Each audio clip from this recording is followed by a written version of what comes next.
Hello everyone, সবাইকে স্বাগতম জানাচ্ছি আজকে আমাদের কর্মমুখী রসায়নের থার্ড লেকচারে। আশা করি তোমরা সবাই অনেক ভালো আছো। একটু আমাকে জানিয়ে দিও কমেন্টে যে আমার কথা ঠিকঠাক মতো শোনা যাচ্ছে কিনা বা সব ওকে আছে কিনা। আমি একটু আমার এন্ড থেকে চেক করে দেখি সব ঠিকঠাক মতো আছে কিনা। কেমন কে একটা সেকেন্ড। হ্যাঁ, আমার এন্ড থেকে সব ঠিকঠাক মতো আছে, আশা করি তোমাদের এন্ড থেকেও সব ঠিকঠাক মতো থাকবে। ওকে, আমাদের কিন্তু মোটামুটি এই চ্যাপ্টারের যে ইম্পর্টেন্ট পড়াগুলা মোটামুটি কিন্তু শেষের পর্যায়ে বা শেষ দিকে। কেমন সো শর্ট সিলেবাসটা গত বছরে মানে গত বছর পর্যন্ত তোমাদের এই চ্যাপ্টারে শর্ট সিলেবাসে ছিল। শর্ট সিলেবাসের টপিক আমাদের অলমোস্ট শেষ বললেই চলে। আমরা লাস্ট ক্লাসে তোমার কিন্তু ভিনেগারের অধিকাংশ জিনিসই পড়ে ফেলছি। আজকে আমরা যেটা দেখবো সেটা হচ্ছে ভিনেগার দ্বারা আসলে কিভাবে খাদ্য সংরক্ষণ করা হয় সেই কৌশলটা আমরা দেখবো। এরপর হচ্ছে আমরা ওই ভিনেগার থেকে অনেকগুলো আমরা এমসিকিউ সলভ করবো। সবাই কি রেডি? একটু আমাকে জানাবা তোমরা সবাই কমেন্টে। হ্যাঁ, আমি ভালো আছি আশা করি। আমি ভালো আছি আশা করি তোমরাও সবাই অনেক ভালো আছো। ওকে, চলো আমরা তাহলে শুরু করি। আমি আশা করতেছি তোমরা সবাই কি করে আসছো, এই যে ভিনেগারটা সবাই ভিনেগার পর্যন্ত যতটুকু পড়েছি ততটুকু তোমরা পড়ে আসছো, অর্থাৎ লেকচার 1 আর 2 তোমার দেখা হয়েছে। তাহলে চলো আমরা শুরু করি। আমরা প্রথমে শুরু করবো হচ্ছে আমাদের ভিনেগারের খাদ্যদ্রব্য সংরক্ষণের কৌশল, যে অ্যাকচুয়ালি ভিনেগার কিভাবে কি করে বলতো খাদ্যদ্রব্য সংরক্ষণ করে। দেখা যায় তুমি যদি ধরো একটা খাবারে একটা তোমার ধরো জীবন্ত একটা ব্যাকটেরিয়া আছে। ধরো তোমার কাছে কি আছে, একটা একটা ধরা যাক জীবন্ত ব্যাকটেরিয়া আছে। আচ্ছা, এটার সাথে কাহিনী কি হয়, জীবন্ত ব্যাকটেরিয়া যেটা থাকে এটা H+ সাথে বিক্রিয়া করে মৃত ব্যাকটেরিয়াতে পরিণত হয়। জীবন্ত ব্যাকটেরিয়াটা কি করে, H+ সাথে বিক্রিয়া করে মৃত ব্যাকটেরিয়াতে পরিণত হয়। তাহলে আমাদের এটা জানতে হবে যে H+ সাথে বিক্রিয়া করলে এমন কি ঘটনা ঘটে যার কারণে জীবন্ত ব্যাকটেরিয়াটা মৃত ব্যাকটেরিয়াতে পরিণত হয়। আর H+ আসছে কোত্থেকে? এই H+ আসে হচ্ছে ভিনেগার থেকে। এই H+ যেটা আছে এটা কোত্থেকে আসে? এটা আসে ভিনেগার থেকে। কাহিনী কি হয়, এই যে দেখো ভিনেগারে কি থাকে আমরা সবাই জানি, ভিনেগারের মধ্যে ওই 6 থেকে 10% ইথানোয়িক অ্যাসিড, ইথানোয়িক অ্যাসিডের জলীয় দ্রবণ থাকে। অর্থাৎ ভিনেগারের মধ্যে কি থাকে, এই যে ইথানোয়িক অ্যাসিড থাকে। তো এই যে ইথানোয়িক অ্যাসিডটা এটা আয়নিত হয়ে কি তৈরি করে বলতো, এই যে H+ তৈরি করে, এবং এখানে কিন্তু CH3 আর COOA- থাকে। এই H+টাকে আসলে এই জায়গায় ব্যবহার করা হয়। অর্থাৎ কাহিনী কি হয়, একটা জীবন্ত ব্যাকটেরিয়া ভিনেগার থেকে আসা H+ সাথে বিক্রিয়া করে সে মৃত ব্যাকটেরিয়াতে পরিণত হয়। এখন আমাদের এটাই জানতে হবে যে কি এমন ঘটনা ঘটে যার কারণে আসলে এই H+টা জীবন্ত ব্যাকটেরিয়ার সাথে যুক্ত হইলে সেটা মৃত ব্যাকটেরিয়াতে পরিণত হয়ে যায়। আচ্ছা, প্রথমে আমাদের যে জিনিসটা বুঝতে হবে সেটা কি, এই যে ব্যাকটেরিয়া বলো বা যাই বলো এগুলো কিন্তু এক প্রকারের অণুজীব। এগুলো যাই তুমি বলো না কেন, ছত্রাক, ব্যাকটেরিয়া, ইস্ট, মোল্ড, এগুলো সবগুলো কি, এগুলো সবগুলো হচ্ছে অণুজীব। এখন এই যে অণুজীবগুলা তারা অ্যাকচুয়ালি কি করে এখানে, তারা যেই কাজটা করে সেটা হচ্ছে তারা এই খাবারের মধ্যে এনজাইম নিঃসরণ করে। তারা কি করে বলতো, এই অণুজীবগুলা খাবারে খাবারে এনজাইম নিঃসরণ করে। তারা কি করে, খাবারের মধ্যে এনজাইম নিঃসরণ করে, আর এই এনজাইম নিঃসরণের মাধ্যমে তারা কিন্তু খাবারের পচন ঘটায়। আচ্ছা, কেউ কি বলতে পারবা এই এনজাইমের মধ্যে কি থাকে, বা এই এনজাইমগুলো অ্যাকচুয়ালি কি? এই এনজাইমগুলো আসলে অ্যাকচুয়ালি একটা প্রোটিনের বড় চেইন শিকল, মানে প্রোটিন শিকল একটা। তাহলে এই এনজাইমগুলো কি বলতো, এই এনজাইমগুলো আসলে অ্যাকচুয়ালি একটা প্রোটিন শিকল দিয়ে গঠিত। কি দিয়ে গঠিত? প্রোটিনের পলিমার শিকল। আমরা প্রোটিনের পলিমার চেইন এটা বলতে পারি, পলিমার চেইন। তাহলে কি কি বললাম এখানে দেখো, বেশি কঠিন কিছু বলি নাই এখনো। দেখো আমি তোমাকে জাস্ট ধরাই দিই কি কি বলছি। এই যে অণুজীব কারা, অণুজীব হচ্ছে তোমার ধরো এই যে ব্যাকটেরিয়া, তারপরে ধরো তোমার হচ্ছে ছত্রাক, ঠিক আছে, ছত্রাক, তারপর ধরো তোমার হচ্ছে ইস্ট, এরা হচ্ছে অণুজীব। তো এরা কি করে, এরা বেসিক্যালি যে কাজটা করে, এরা হচ্ছে খাবারের মধ্যে, এই যে এরা হচ্ছে অণুজীব, ঠিক আছে, এই যে মোল্ডস এরা হচ্ছে অণুজীব। এরা করে কি, এরা করে হচ্ছে খাবারে এনজাইম নিঃসরণ করে। আর এনজাইম জিনিসটা কি, এনজাইম হচ্ছে আসলে অ্যাকচুয়ালি প্রোটিনের বড় পলিমার শিকল বা চেইন আকারে থাকে। কেমন? এখন কেউ কি বলতে পারবা প্রোটিনের মধ্যে কোন ধরনের বন্ধন থাকে? কেউ কি বলতে পারবা? যারা তোমরা হয়তো তোমরা হচ্ছে যে 9-10-এর মধ্যে পলিমার চ্যাপ্টারটা পড়ছো, এখানে থাকতে পারে, বাট আমরা যখন জৈব রসায়ন পড়বো তখন দেখবো আমরা প্রোটিনের মধ্যে যে বিশেষ বন্ধন থাকে তাকে বলে পেপটাইড বন্ধন। তাহলে আমরা কি মনে রাখবো? আমরা মনে রাখবো প্রোটিনের মধ্যে যে বিশেষ বন্ধন থাকে, প্রোটিনের মধ্যে যে বিশেষ বন্ধন থাকে তাকে আমরা বলি পেপটাইড বন্ধন। তাকে আমরা কি বলি? তাকে আমরা বলি এখন যদি না পড়া থাকে আগে থেকে কোনো সমস্যা নেই, আমরা জৈব রসায়ন পড়ার সময় দেখবো জিনিসটা, যে প্রোটিনের মধ্যে যে বিশেষ বন্ধন থাকে, প্রোটিনের মধ্যে যে বিশেষ বন্ধন থাকে তাকে বলা হয় কি বলতো, তাকে বলা হয় পেপটাইড বন্ধন বলা হয়ে থাকে। আচ্ছা, এই পেপটাইড বন্ধন আসলে দেখতে কিরকম? এই পেপটাইড বন্ধন দেখতে একদম যদি বাংলা ভাষায় লিখি তাহলে সিও এনএইচ এই টাইপের বন্ধন। তাহলে পেপটাইড বন্ধন দেখতে কিরকম? পেপটাইড বন্ধন দেখতে হচ্ছে আমাদের এখানে এই যে সিও এনএইচ এই টাইপের হচ্ছে একটা বন্ধন। এটাকে যদি আমি একটু ভেঙে লিখতে চাই, বন্ধন আকারে লিখতে চাই, তাহলে কিভাবে লিখতে পারি? একটু বন্ধন আকারে লিখতে গেলে এভাবে লেখা যায়, দেখো এই যে কার্বন, ডাবল বোন অক্সিজেন, তারপর ধরো নাইট্রোজেন, এরপর ধরো হাইড্রোজেন, এভাবে করে লেখা যায় নাইট্রোজেন হাইড্রোজেন। অথবা তুমি এভাবেও লিখতে পারো যে নাইট্রোজেনের সাথে ধরো কথার কথা এই যে এই হাইড্রোজেনটাকে আমি নিচে লিখি, কেমন নিচে লিখি এখানে, এই যে নিচে লিখি এখানে, এই দেখো এটাকে এইভাবেও লেখা যায়, এটাকে এইভাবেও লেখা যায়। দেখো এই জিনিসটা একটু বুঝতে পারছি কিনা আমরা সবাই? আরেকবার তোমাকে বুঝাই বলে আসো। দেখো যেটা বললাম, আমাদের প্রোটিনের মধ্যে একটা বিশেষ বন্ধন থাকে, সেটাকে আমরা বলি পেপটাইড বন্ধন। পেপটাইড বন্ধন কোনটা? এই যে সিও এনএইচ এর যে বন্ধনটা, তাকে আমরা বলি পেপটাইড বন্ধন। এটাকে কিভাবে লেখা যায়? এই সিওটাকে যদি বন্ড আকারে লিখতে যাই তাহলে কার্বনের সাথে অক্সিজেনের ডাবল বন্ড থাকে, আর এখানে একটা বন্ড, এখানে একটা বন্ড, কার্বনের 4টা বন্ড ফিল আপ হয়ে গেছে। নাইট্রোজেনের বন্ড থাকে 3টা, একটা এখানে, একটা এখানে, একটা এখানে, একটা হাইড্রোজেনের সাথে একটা কিন্তু এই যে মুক্ত অবস্থায় আছে, এরকম কিন্তু মুক্ত অবস্থায় থাকে। এই যে পলিমার শিকলে অ্যাকচুয়ালি কি হয় বলো তো? পলিমার তোমরা দেখছো কখনো? পলিমার তোমরা কি কখনো পলিমার দেখছো? পলিমারে কি হয়? এই যে অসংখ্য মনোমার এরা পরস্পর যুক্ত হয়। পলিমারে কি হয় বলো তো? অসংখ্য মনোমার এরা কিন্তু পরস্পর এখানে যুক্ত হতে থাকে, এই হাতগুলো এখানে ওপেন থাকে, এটা কিন্তু কন্টিনিউয়াস ভাবে করে যুক্ত হতে থাকে। তোমরা কি কখনো পলিমার চেন দেখছো? পলিমার চেন তোমরা কি কখনো পলিমার চেন দেখছো? হ্যাঁ, পলিমার চেন। ওকে, আচ্ছা অর্থনীতিকে কয়টা ক্লাস লাগবে সেটা আমরা এখন দরকার নেই। অর্থনীতিকে তোমার অর্থনীতিকে 3 বা 4টা ক্লাস লাগবে, বাট সেটা তো সাইকেল 5-এর কাহিনী, তুমি এখন কেন বলতেছো এগুলা? যাই হোক, তাহলে এখন তুমি এখানে খেয়াল করে দেখো, বলতে পারবা নাইট্রোজেনে কয়টা লন পেয়ার থাকে? আমরা সবাই জানি নাইট্রোজেনে কি থাকে, নাইট্রোজেনে একটা লন পেয়ার থাকে, নাইট্রোজেনে কি থাকে? একটা লন পেয়ার থাকে। আচ্ছা, এখন এখন আমরা যেটা বলতেছিলাম, এই যে অনুজীবের মেইন খাবারকে পচন করানোর জন্য কে দায়ী? এই এনজাইম দায়ী। আর এনজাইম আসলে কি? অ্যাকচুয়ালি প্রোটিনের পলিমার চেইন। এখানে আমাদের যে জিনিসটা লক্ষ্য রাখতে হবে, তার মানে এই যে এখানে নাইট্রোজেনের মধ্যে যে লন পেয়ারটা আছে না, এটা অ্যাকচুয়ালি এই খাবার পচনে অ্যাক্টিভ সাইড হিসেবে কাজ করে। এই যে লন পেয়ার যেটা দেখতেছো, এটা কি হিসেবে কাজ করে? এটা অ্যাক্টিভ সাইড হিসেবে কাজ করে, অ্যাক্টিভ সাইট হিসেবে কাজ করে। মানে একটা ব্যাকটেরিয়াকে জীবন্ত রাখার জন্য এটা হচ্ছে ভূমিকা পালন করে। এই যে লন পেয়ারটা, এটা অ্যাক্টিভ সাইট হিসেবে কাজ করে। এতটুকু কি বোঝা গেছে? আমি তোমাকে জাস্ট রিপিট করি সবগুলো। দেখো, অণুজীব খাবারে এনজাইম নিঃসরণ করে খাবারের পচন ঘটায়। এই এনজাইম অ্যাকচুয়ালি আসলে প্রোটিনের পলিমার চেইন, আর প্রোটিনের মধ্যে একটা বিশেষ বন্ধন থাকে যাকে আমরা বলি পেপটাইড বন্ধন। পেপটাইড বন্ধনকে আমরা সিও এনএইচ দিয়ে লিখি, আর এটাকে বন্ড আকারে লিখলে এভাবে লেখা যায়। এখানের মধ্যে নাইট্রোজেনের যে লন পেয়ারটা থাকে, এটা আসলে অ্যাক্টিভ সাইড হিসেবে কাজ করে, মানে এটাই আসলে খাদ্যকে পচানোর জন্য দায়ী। এখন কাহিনী কি হয়? এখন আমি যদি তোমাকে একটা বিক্রিয়া, আগে আমাকে বলো এই পৃষ্ঠাটা বুঝতে পারছো কিনা, এটা আমাকে বলো আগে। আমাকে একটু করে বলো এই পৃষ্ঠাটা তুমি বুঝতে পারছো কিনা, আগে আমাকে একটু করে বলো এই পৃষ্ঠাটা তুমি এখানে বুঝতে পারছো কিনা, এই পৃষ্ঠাটা তুমি এখানে বুঝতে পারছো কিনা, এটা আমাকে জানাও সবাই। এই পৃষ্ঠাটা সবাই কি বুঝতে পারছি আমরা? একটু করে আমাকে কমেন্টে জানাও তো যে এই পৃষ্ঠাটা সবাই বুঝতে পারছো কিনা, এই পৃষ্ঠাটা সবাই বুঝতে পারছো কিনা, একটু করে আমাকে কমেন্টে জানাও, তাহলে আমি দেখাই দিব যে কিভাবে উপরের ঘটনাটা ঘটে। আচ্ছা, আশা করি বুঝতে পারছো তোমরা সবাই।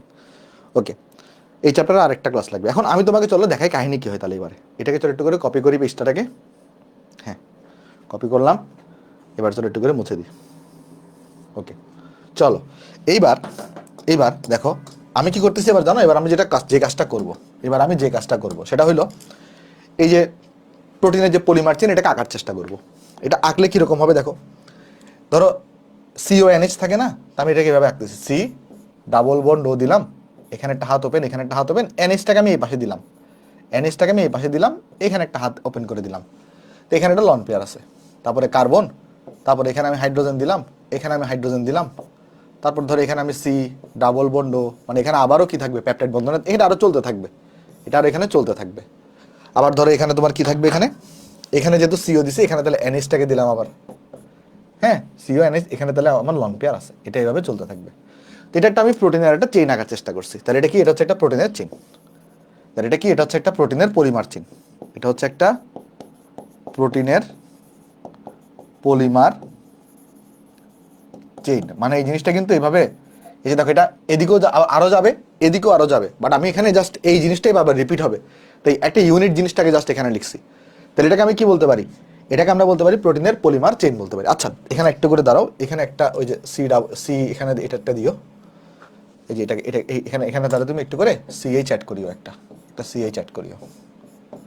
ওকে, যাই হোক, এটাই হচ্ছে আমার প্রোটিনের পলিমার চেইন। দেখো তো এতটুকু বুঝতে পারছো কিনা সবাই? এটা হচ্ছে একটা প্রোটিনের পলিমার চেন, যেখানে কি থাকে বলো তো, এই যে দেখো এখানে কি আছে, পেপটাইড বন্ধন আছে। একটু করে এই সংকেতটা একটু মুখস্থ রাখতে হবে। এই যে দেখো এখানে পেপটাইড বন্ধন আছে। আবার এই জিনিসটা দেখো, এখানে সিও, এর পাশে দেখবা এখানে আবার এনএইচ থাকবে, এখানে আবার ওই যে সিএইচ এরকম চলতে থাকবে। এখানে এনএইচ আছে না, এখানে দেখবা আবার সিও থাকবে, মানে এটা চলতে থাকবে কন্টিনিউয়াসলি। তাহলে এটাকে আমরা বলতেছি প্রোটিনের পলিমার চেন। ঠিক আছে, এটা কি বুঝতে পারছি আমরা?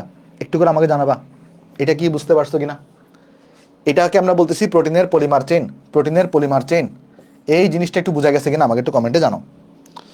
ফিরোজ কি বলতেছো তুমি, কিভাবে টেলিগ্রামে জয়েন হবো? ভাই টেলিগ্রামে জয়েন হওয়ার জন্য তোমাদের অ্যাক্সেস কোডটা তোমাকে দিতে হবে।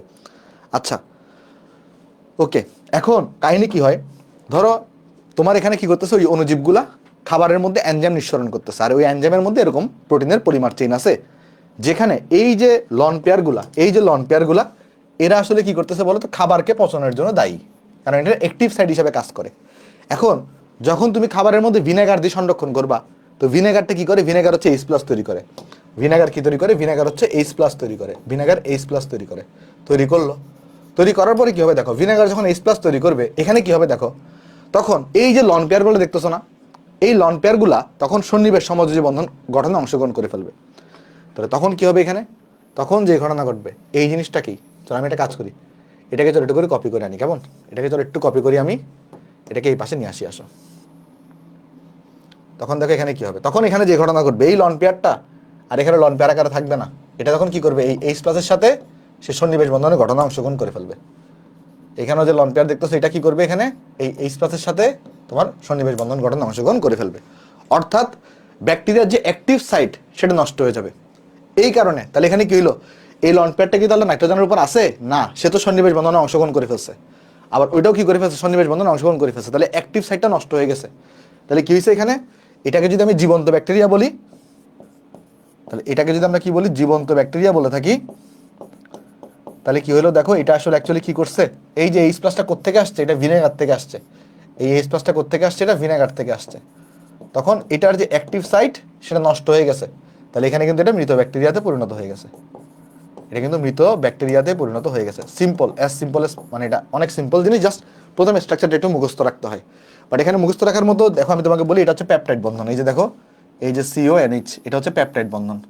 তারপর এখানে CH দিবা, এখানে CH দিবা, তারপর এখানে একটা CO দিছো, তাহলে এখানে NH দিবা, কারণ এটা আবার ওই যে এখানে তার একটা NH থাকবে, মানে এই জিনিসটাই বাবা রিপিট হতে থাকবে, যেমন এখানে তার কি থাকবে, পাশে একটা CO থাকবে, বুঝছো? এই জিনিসটাই বাবা রিপিট হতে থাকবে। ক্লিয়ার সবার? সবাইকে ক্লিয়ার এই জিনিসটা? একটু করে আমাকে বলো এই জিনিসটা সবাই বুঝতে পারছি কিনা, এই জিনিসটা সবাই এখানে বুঝতে পারছি কিনা। দেখো এরকম n সংখ্যক স্ট্রাকচার থাকবে, এরকম n সংখ্যক স্ট্রাকচার থাকবে, তাহলে এরকম n সংখ্যক স্ট্রাকচার তৈরি হবে। ওই যে তোমরা পড়তা না NCH2CH2, ওই যে ইথিন, মানে এটা থেকে কি তৈরি হইতো, পলিথিন তৈরি হইতো, এরকম একটা জিনিস আর কি। এখানে পলিমারের একটা রিয়াকশন, এটা দেখাইলাম। রিক্যাপ করবো, আচ্ছা আরেকবার রিক্যাপ করতেছি, পুরো জিনিসটাকে আমি আরেকবার রিক্যাপ করতেছি। দেখো একটু মনোযোগ দাও। দেখো আমরা বলতেছি অ্যাকচুয়ালি ভিনেগার কিভাবে খাদ্যদ্রব্য সংরক্ষণ করে। ভিনেগারের মধ্যে কি থাকে, ভিনেগার এই বিক্রিয়াটা করে, ভিনেগারের মধ্যে ইথানোয়িক অ্যাসিড আছে 6 থেকে 10%, সে H+ তৈরি করে।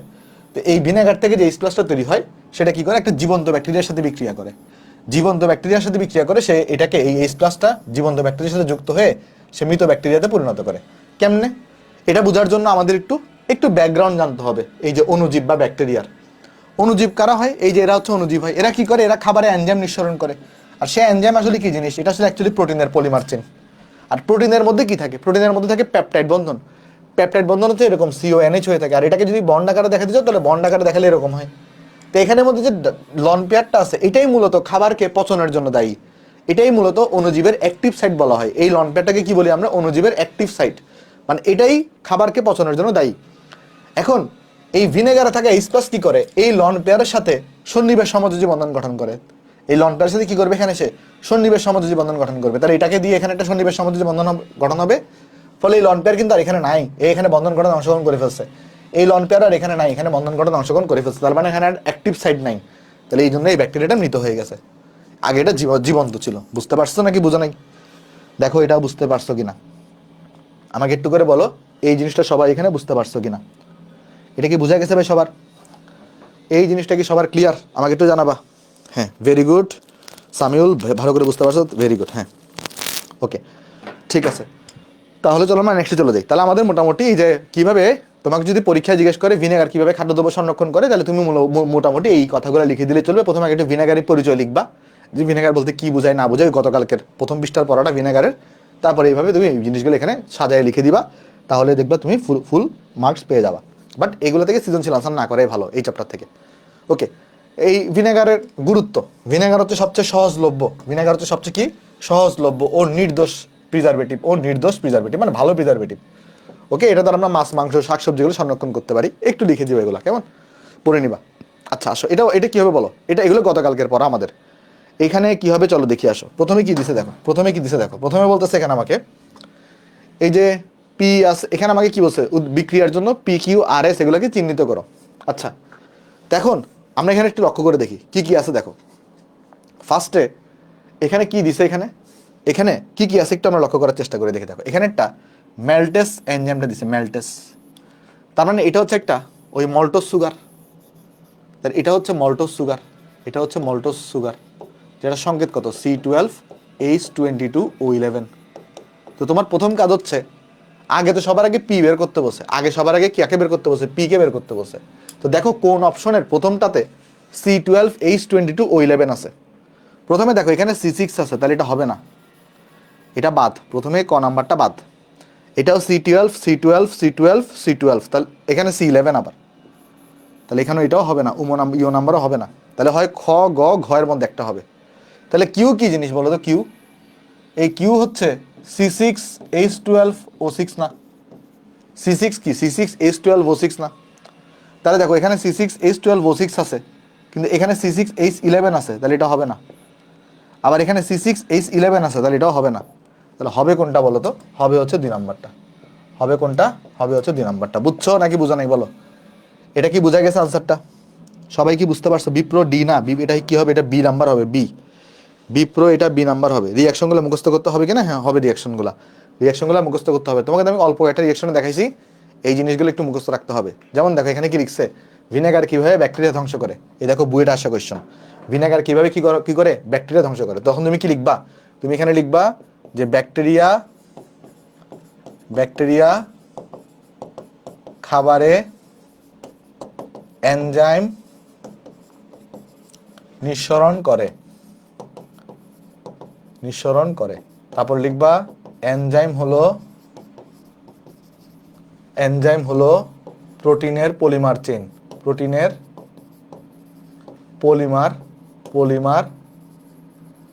চেইন, যেখানে পেপটাইড বন্ধন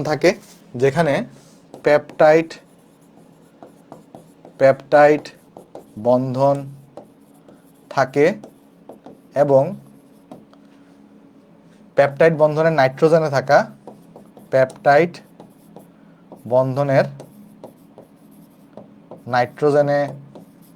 থাকা মুক্ত জোড় ইলেকট্রন, আমি লন পেয়ার লিখলাম, লন পেয়ার অ্যাক্টিভ সাইট হিসেবে ভূমিকা পালন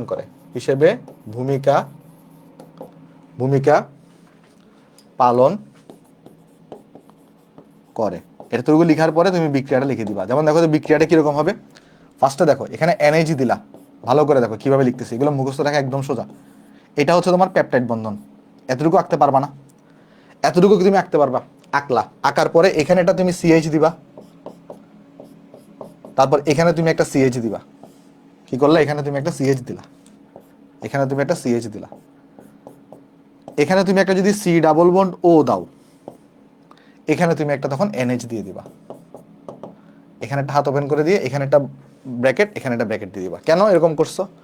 কারণ এখানে সিও আছে, এরপর এখানে এনএইচ থাকবে, আবার এখানে এনএইচ, এখানের পর আবার সিও থাকবে, মানে এই জিনিসটাই আবার রিপিট হবে, এরপর আবার রিপিট হবে। এরকম কয় সংখ্যক থাকবে? এন সংখ্যক থাকবে।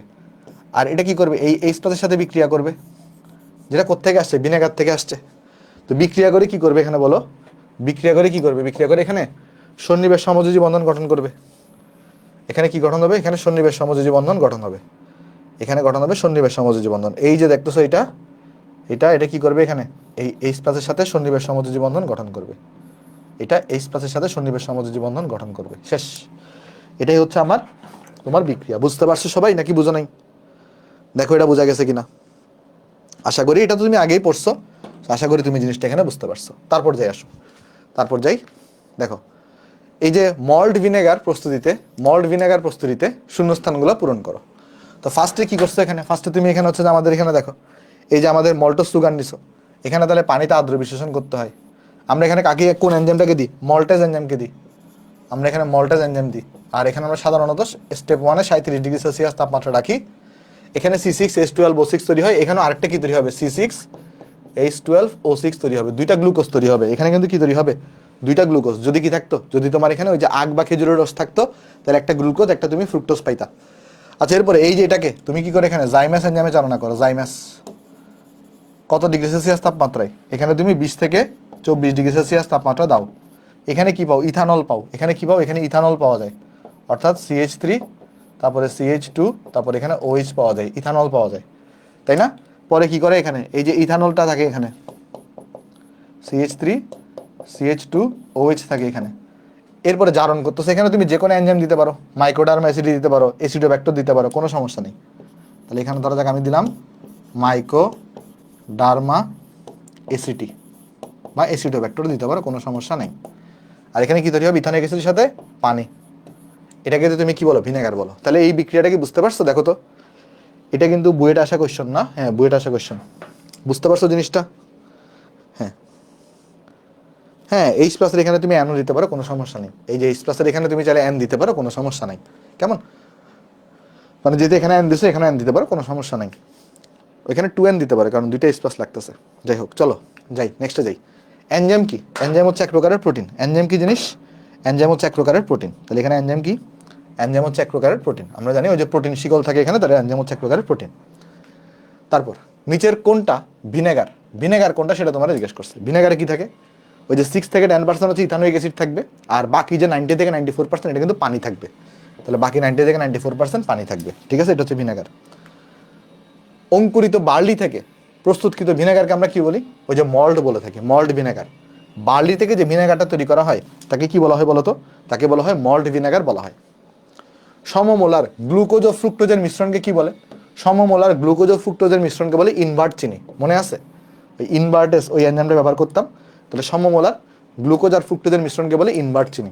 তারপর বলতেছে কোন এনজাইমের প্রভাবে ইনভার্ট চিনি থেকে ইথানল তৈরি হয়, ইনভার্ট চিনি থেকে কি তৈরি হচ্ছে, ইথানল তৈরি হচ্ছে। এটা কিন্তু জাইমাস এনজাইম ছিল, ইনভার্ট চিনি থেকে ইথানল, এটা কোন এনজাইমের কারণে তৈরি হইতো, জাইমাস, জাইমাস, এটা হচ্ছে জাইমাস এই এনজাইমের কারণে, জাইমাস এই এনজাইমের কারণে, জাইমাস এই এনজাইমের কারণে তৈরি হয়। তারপর মল্ট ভিনেগার তৈরির ক্ষেত্রে কোনটি সঠিক, মল্ট ভিনেগার এটা তৈরির ক্ষেত্রে কোনটা সঠিক দেখো তো। জাইমাস কি সুক্রোজকে গ্লুকোজ আর ফ্রুক্টোজে পরিণত করে, না জাইমাস করে না। এটা করে হচ্ছে তোমার ওই যে আমাদের গ্লুকোজ আর ফ্রুক্টোজে তৈরি করে ইনভার্টেস, ইনভার্টেস গ্লুকোজ আর ফ্রুক্টোজকে ইথানলে পরিণত করে, না জাইমাস করে এটা। অ্যাসিডোব্যাক্টর ইথানলকে ইথানোয়িক, এটা ঠিক আছে, অ্যাসিডোব্যাক্টর ইথানলকে ইথানোয়িক অ্যাসিডে পরিণত করে। অ্যাসিডোব্যাক্টরটা কি করে এখানে, অ্যাসিডোব্যাক্টরটা ইথানলকে ইথানোয়িক অ্যাসিডে পরিণত করে, এটা ঠিক আছে, সি নাম্বারটা ঠিক আছে, ঠিক আছে। তারপর বলো নিচের কোনটি ইনভার্টেস ব্যবহার করে প্রস্তুত করা হয়, কোনটা তৈরি করার সময় ইনভার্টেস এনজাইমকে ব্যবহার করি আমরা, আমরা ইনভার্টেস এনজাইম ব্যবহার করি ভিনেগার তৈরি করার সময়। ভিনেগার তৈরি করার সময় কি করা হয় বলতো, ইনভার্টেস এই এনজাইমকে ব্যবহার করা হয়।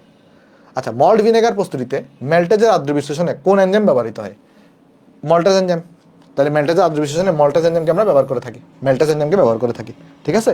তারপর ভিনেগার প্রস্তুতিতে ইস্টের বৃদ্ধিতে সহায়তা করে কারা, এর দুইটা জিনিস সহায়তা করতো, একটা হচ্ছে এইটা, আরেকটা হচ্ছে এইটা, অ্যামোনিয়াম সালফেট এবং অ্যামোনিয়াম ফসফেট। তাহলে 1 এবং 2 হচ্ছে আনসার। ইস্টের বৃদ্ধিতে সহায়তা করে কিন্তু এই দুইটা, এটা আমরা গতকালকে পড়ে আসছি। তারপর এ যৌগটা কি বলতো, এ হচ্ছে তোমার ইথানল। তাহলে এটা কি, এ হচ্ছে ইথানল, অর্থাৎ CH3 CH2OH, ইথানল 10% ইথানল থাকে, তাহলে এ হচ্ছে ইথানল। কি জিনিস, এ হচ্ছে ইথানল, আনসার হচ্ছে বি। তারপর যদি আমরা যাই দেখো বলতেছে যে আমার এখানে পরবর্তী দুইটা প্রশ্নের উত্তর দাও, পরবর্তী দুইটা প্রশ্নের উত্তর দাও। তো প্রথম কোয়েশ্চেন করছে এ এর সংকেত কি, কি জিনিস বলো তো। হচ্ছে ইনভার্টেস দিছো, তাহলে এখানে হচ্ছে সুক্রোজ, তাহলে হচ্ছে C12H22O11। ওই সেম বিক্রিয়া থেকে দেখো কতগুলো কোয়েশ্চন আসতেছে, C12H22O11, তাহলে এটা কিন্তু নাম্বার হচ্ছে আমাদের আনসার। 2 নাম্বার কোয়েশ্চন কি করছে, বি থেকে ভিনেগার তৈরি করার সময়, বি থেকে ভিনেগার তৈরির সময় ভিনেগারের মূল উপাদান কোন প্রক্রিয়ায় তৈরি হয়। দেখো এই বি থেকে যখন তুমি এই যে ভিনেগারের মূল উপাদান তৈরি করতেছো, এখানে আসলে কোন প্রক্রিয়া ঘটছিল বলো তো? জারণ প্রক্রিয়া ঘটছিল না? অক্সিজেন যুক্ত করছিল। তাহলে এখানে জারণ প্রক্রিয়া ঘটে। তাহলে এখানে কোন প্রক্রিয়া ঘটে? এখানে ঘটে জারণ প্রক্রিয়া। তাহলে জারণ হচ্ছে তোমার কাছে এখানে আনসার। তারপর যদি আমরা যাই, ভিনেগারের গড় পিএইচ মান কত? গড় পিএইচ মান ছিল 2.5। তাহলে ভিনেগারের গড় পিএইচ মান কত ছিল? 2.5 ছিল। তারপর যদি আমরা যাই, দেখো ভিনেগার কি করে? ভিনেগার হচ্ছে ব্যাকটেরিয়া ধ্বংস করে, ঠিক আছে। হাইড্রোজেন বন্ধন গঠন করে, সেটাও ঠিক আছে। না, ভিনেগার তো মৃদু অম্ল। ভিনেগার মৃদু অম্ল, ভিনেগার তীব্র অম্ল না, এটা হচ্ছে মৃদু অম্ল। তাহলে এখানে আনসার হচ্ছে 1 এবং 2। এতটুকু কি বোঝা গেছে ভাই সবার? ভিনেগার দ্বারা আমরা যখন খাদ্য সংরক্ষণ করি, এই খাদ্য সংরক্ষণের পদ্ধতিটা কি? ভিনেগার দ্বারা সাধারণত আমরা আচার তৈরি করার মাধ্যমে খাদ্য সংরক্ষণ করি। আর আচার তৈরি করার মাধ্যমে সংরক্ষণ করাকে আমরা কি বলি? পিকলিং করা বলি। তাহলে ভিনেগার দ্বারা যে খাদ্য সংরক্ষণ করা হয়, এই পদ্ধতির নাম হচ্ছে পিকলিং করা। ভিনেগার কি রূপে খাদ্য সংরক্ষণ করে? ভিনেগার কি করে? ভিনেগার হচ্ছে তোমার H+ প্রদান করে।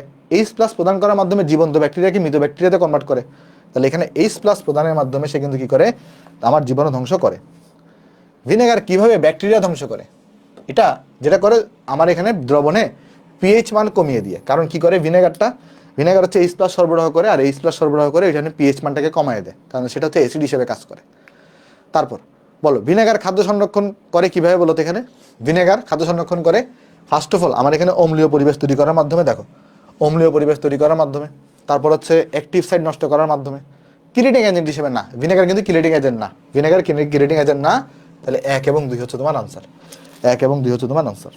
তারপর মল্টোজ হতে গ্লুকোজ উৎপাদনের ক্ষেত্রে কোন এনজাইম ব্যবহৃত হয়? এটা আমরা ম্যালটেস এনজাইমকে ব্যবহার করি। মল্টোজ থেকে যখন আমরা ইউজ করি, তখন আমরা ম্যালটেস এই এনজাইমকে ব্যবহার করে থাকি। কোন মিশ্রণটা ভিনেগার? পানি আর ইথানের গ্যাসের যুক্ত। তাহলে পানি আর ইথানের গ্যাসের যুক্ত যে মিশ্রণ, এটা হচ্ছে ভিনেগার। ঠিক আছে, তোমাকে সব কিন্তু পড়ানো হয়েছে। তারপরে ভিনেগার প্রস্তুতিতে অ্যামোনিয়াম ফসফেটের ভূমিকা কি? ভিনেগার প্রস্তুতিতে এই যে অ্যামোনিয়াম ফসফেট কোনটা? এই যে NH4 3PO4, এটার ভূমিকা কি? এটা কি করছিল বলো তো? ইস্ট উৎপাদন বাড়াইছে। এটা ইস্ট উৎপাদন কি করে? ইস্ট উৎপাদন বৃদ্ধি করে। এখন ইস্ট কি? ইস্ট হচ্ছে ব্যাকটেরিয়া। তাহলে এখানে আসলে সে অ্যাকচুয়ালি কি করে? ব্যাকটেরিয়া বৃদ্ধি সহায়ক। ইস্ট কি? ইস্ট হচ্ছে ব্যাকটেরিয়া। তাহলে এটা কি করতেছে? অ্যাকচুয়ালি এটা হচ্ছে ভালো ব্যাকটেরিয়াটাকে বৃদ্ধি করতেছে। তাহলে এটা কি করতেছে? এটা আসলে ব্যাকটেরিয়া বৃদ্ধি সহায়ক হিসেবে কাজ করতেছে। বুঝতে পারছো এই জিনিসটা? দেখো তো ডি নাম্বারটা সবাই বুঝতে পারছো কিনা, ভালো করে একটু বুঝো। এই অ্যামোনিয়াম ফসফেট অর্থাৎ NH4 3PO4, এটা কি করে? এটা ইস্ট উৎপাদন বৃদ্ধি করে। এখন ইস্ট কি জিনিস? ইস্ট হচ্ছে এক প্রকারের, আমরা বলতে পারি, ব্যাকটেরিয়া। ইস্ট উৎপাদন বৃদ্ধি করে মানে ব্যাকটেরিয়ার বৃদ্ধিতে সহায়তা করতেছে। মানে ভালো ব্যাকটেরিয়া আর কি, বুঝছো? মানে ভালো ব্যাকটেরিয়া। ক্লিয়ার সবার এটা? বুঝতে পারছো কিনা দেখো। তারপর বাণিজ্যিকভাবে ভিনেগার উৎপাদনের কাঁচামাল কি? ভিনেগার উৎপাদনের কাঁচামাল হচ্ছে ইথানল। তাহলে ভিনেগার উৎপাদনের কাঁচামাল কি? ভিনেগার উৎপাদনের কাঁচামাল হচ্ছে ইথানল। তোমাকে সব পড়ানো হয়েছে কিন্তু এগুলো। এই এক্স কি হবে? দেখো, গ্লুকোজ আর ফ্রুক্টোজ তৈরি করতেছো, মানে ইনভার্ট চিনি। তাহলে এখানে ইনভার্টেস এনজাইম হবে। তাহলে এক্স হবে ইনভার্টেস। এক্স কি? এক্স হচ্ছে ইনভার্টেস, এই এনজাইমটা হবে। তারপর কোন এনজাইমের প্রভাবে গ্লুকোজ আর ফ্রুক্টোজ ইথানলে পরিণত হয়? গ্লুকোজ আর ফ্রুক্টোজ মিলে ইথানলে পরিণত হয়। ইথানলে পরিণত হয় কিন্তু জাইম্যাস এনজাইমের কারণে। কোন এনজাইমের কারণে? জাইম্যাস, এই এনজাইমের কারণে। জাইম্যাস। তাহলে এখানে জাইম্যাস হচ্ছে আনসার। জাইম্যাস, এটা হচ্ছে আমার আনসার। তারপর অধিকাংশ অণুজীবের বংশবিস্তারের সর্বাধিক প্রতিকূল পিএইচ কত? প্রতিকূল মানে কি? মানে সে বংশবিস্তার করতে পারে না। কোন পিএইচে তোমার করতে পারে না বলো তো? পিএইচ যদি 4.5 কম হয়, তাহলে সেটাতে ব্যাকটেরিয়া বংশবৃদ্ধি করতে পারে না। তাহলে এখানে কি করতে পারে না? এই যে এটা আমরা বলতে পারি ব্যাকটেরিয়া বংশ বৃদ্ধি এই পিএইচে কিন্তু করতে পারে না। তাহলে এই পিএইচটা হচ্ছে ব্যাকটেরিয়ার বংশবৃদ্ধির প্রতিকূল অবস্থা। তাহলে এটা কোনটা আছে এখানে? 3 থেকে 4। তাহলে 3 থেকে 4 হচ্ছে আমার কাছে এখানে আনসার। 3 থেকে 4 হচ্ছে আমার কাছে আনসার। আচ্ছা, ভিনেগারে শতকরা কত ভাগ পানি থাকে? দেখো, ভিনেগারে 6 থেকে 10% হচ্ছে ইথানোয়িক অ্যাসিড থাকবে, আর বাকিটা হচ্ছে পানি থাকবে। তার মানে 90 থেকে 94% এটা থাকবে হচ্ছে পানি। তাহলে দেখো কোনটা আছে অপশনের মধ্যে? 90% আছে। তাহলে 90% হচ্ছে আমার কাছে এখানে পানি। ঠিক আছে, এতটুকু কি বুঝতে পারছো সবাই? আশা করি বুঝতে পারছো। তারপর যাই। ওকে, তাহলে আমাদের ভিনেগার থেকে মোটামুটি এমসিকিউ করা সবগুলো শেষ। আমরা এখন ভিনেগার থেকে আসা 3টা সিকিউ সলভ করব।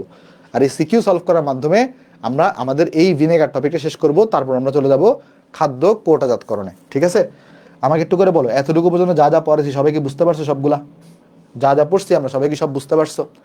আশা করি বুঝতে পারছো। দেখো এগুলো খুব সোজা। প্রথমে কি বলছে দেখো, প্রথমে মল্ট ভিনেগার কাকে বলে? পারবা না? বলো, মল্ট ভিনেগার কাকে বলে? পারবা না?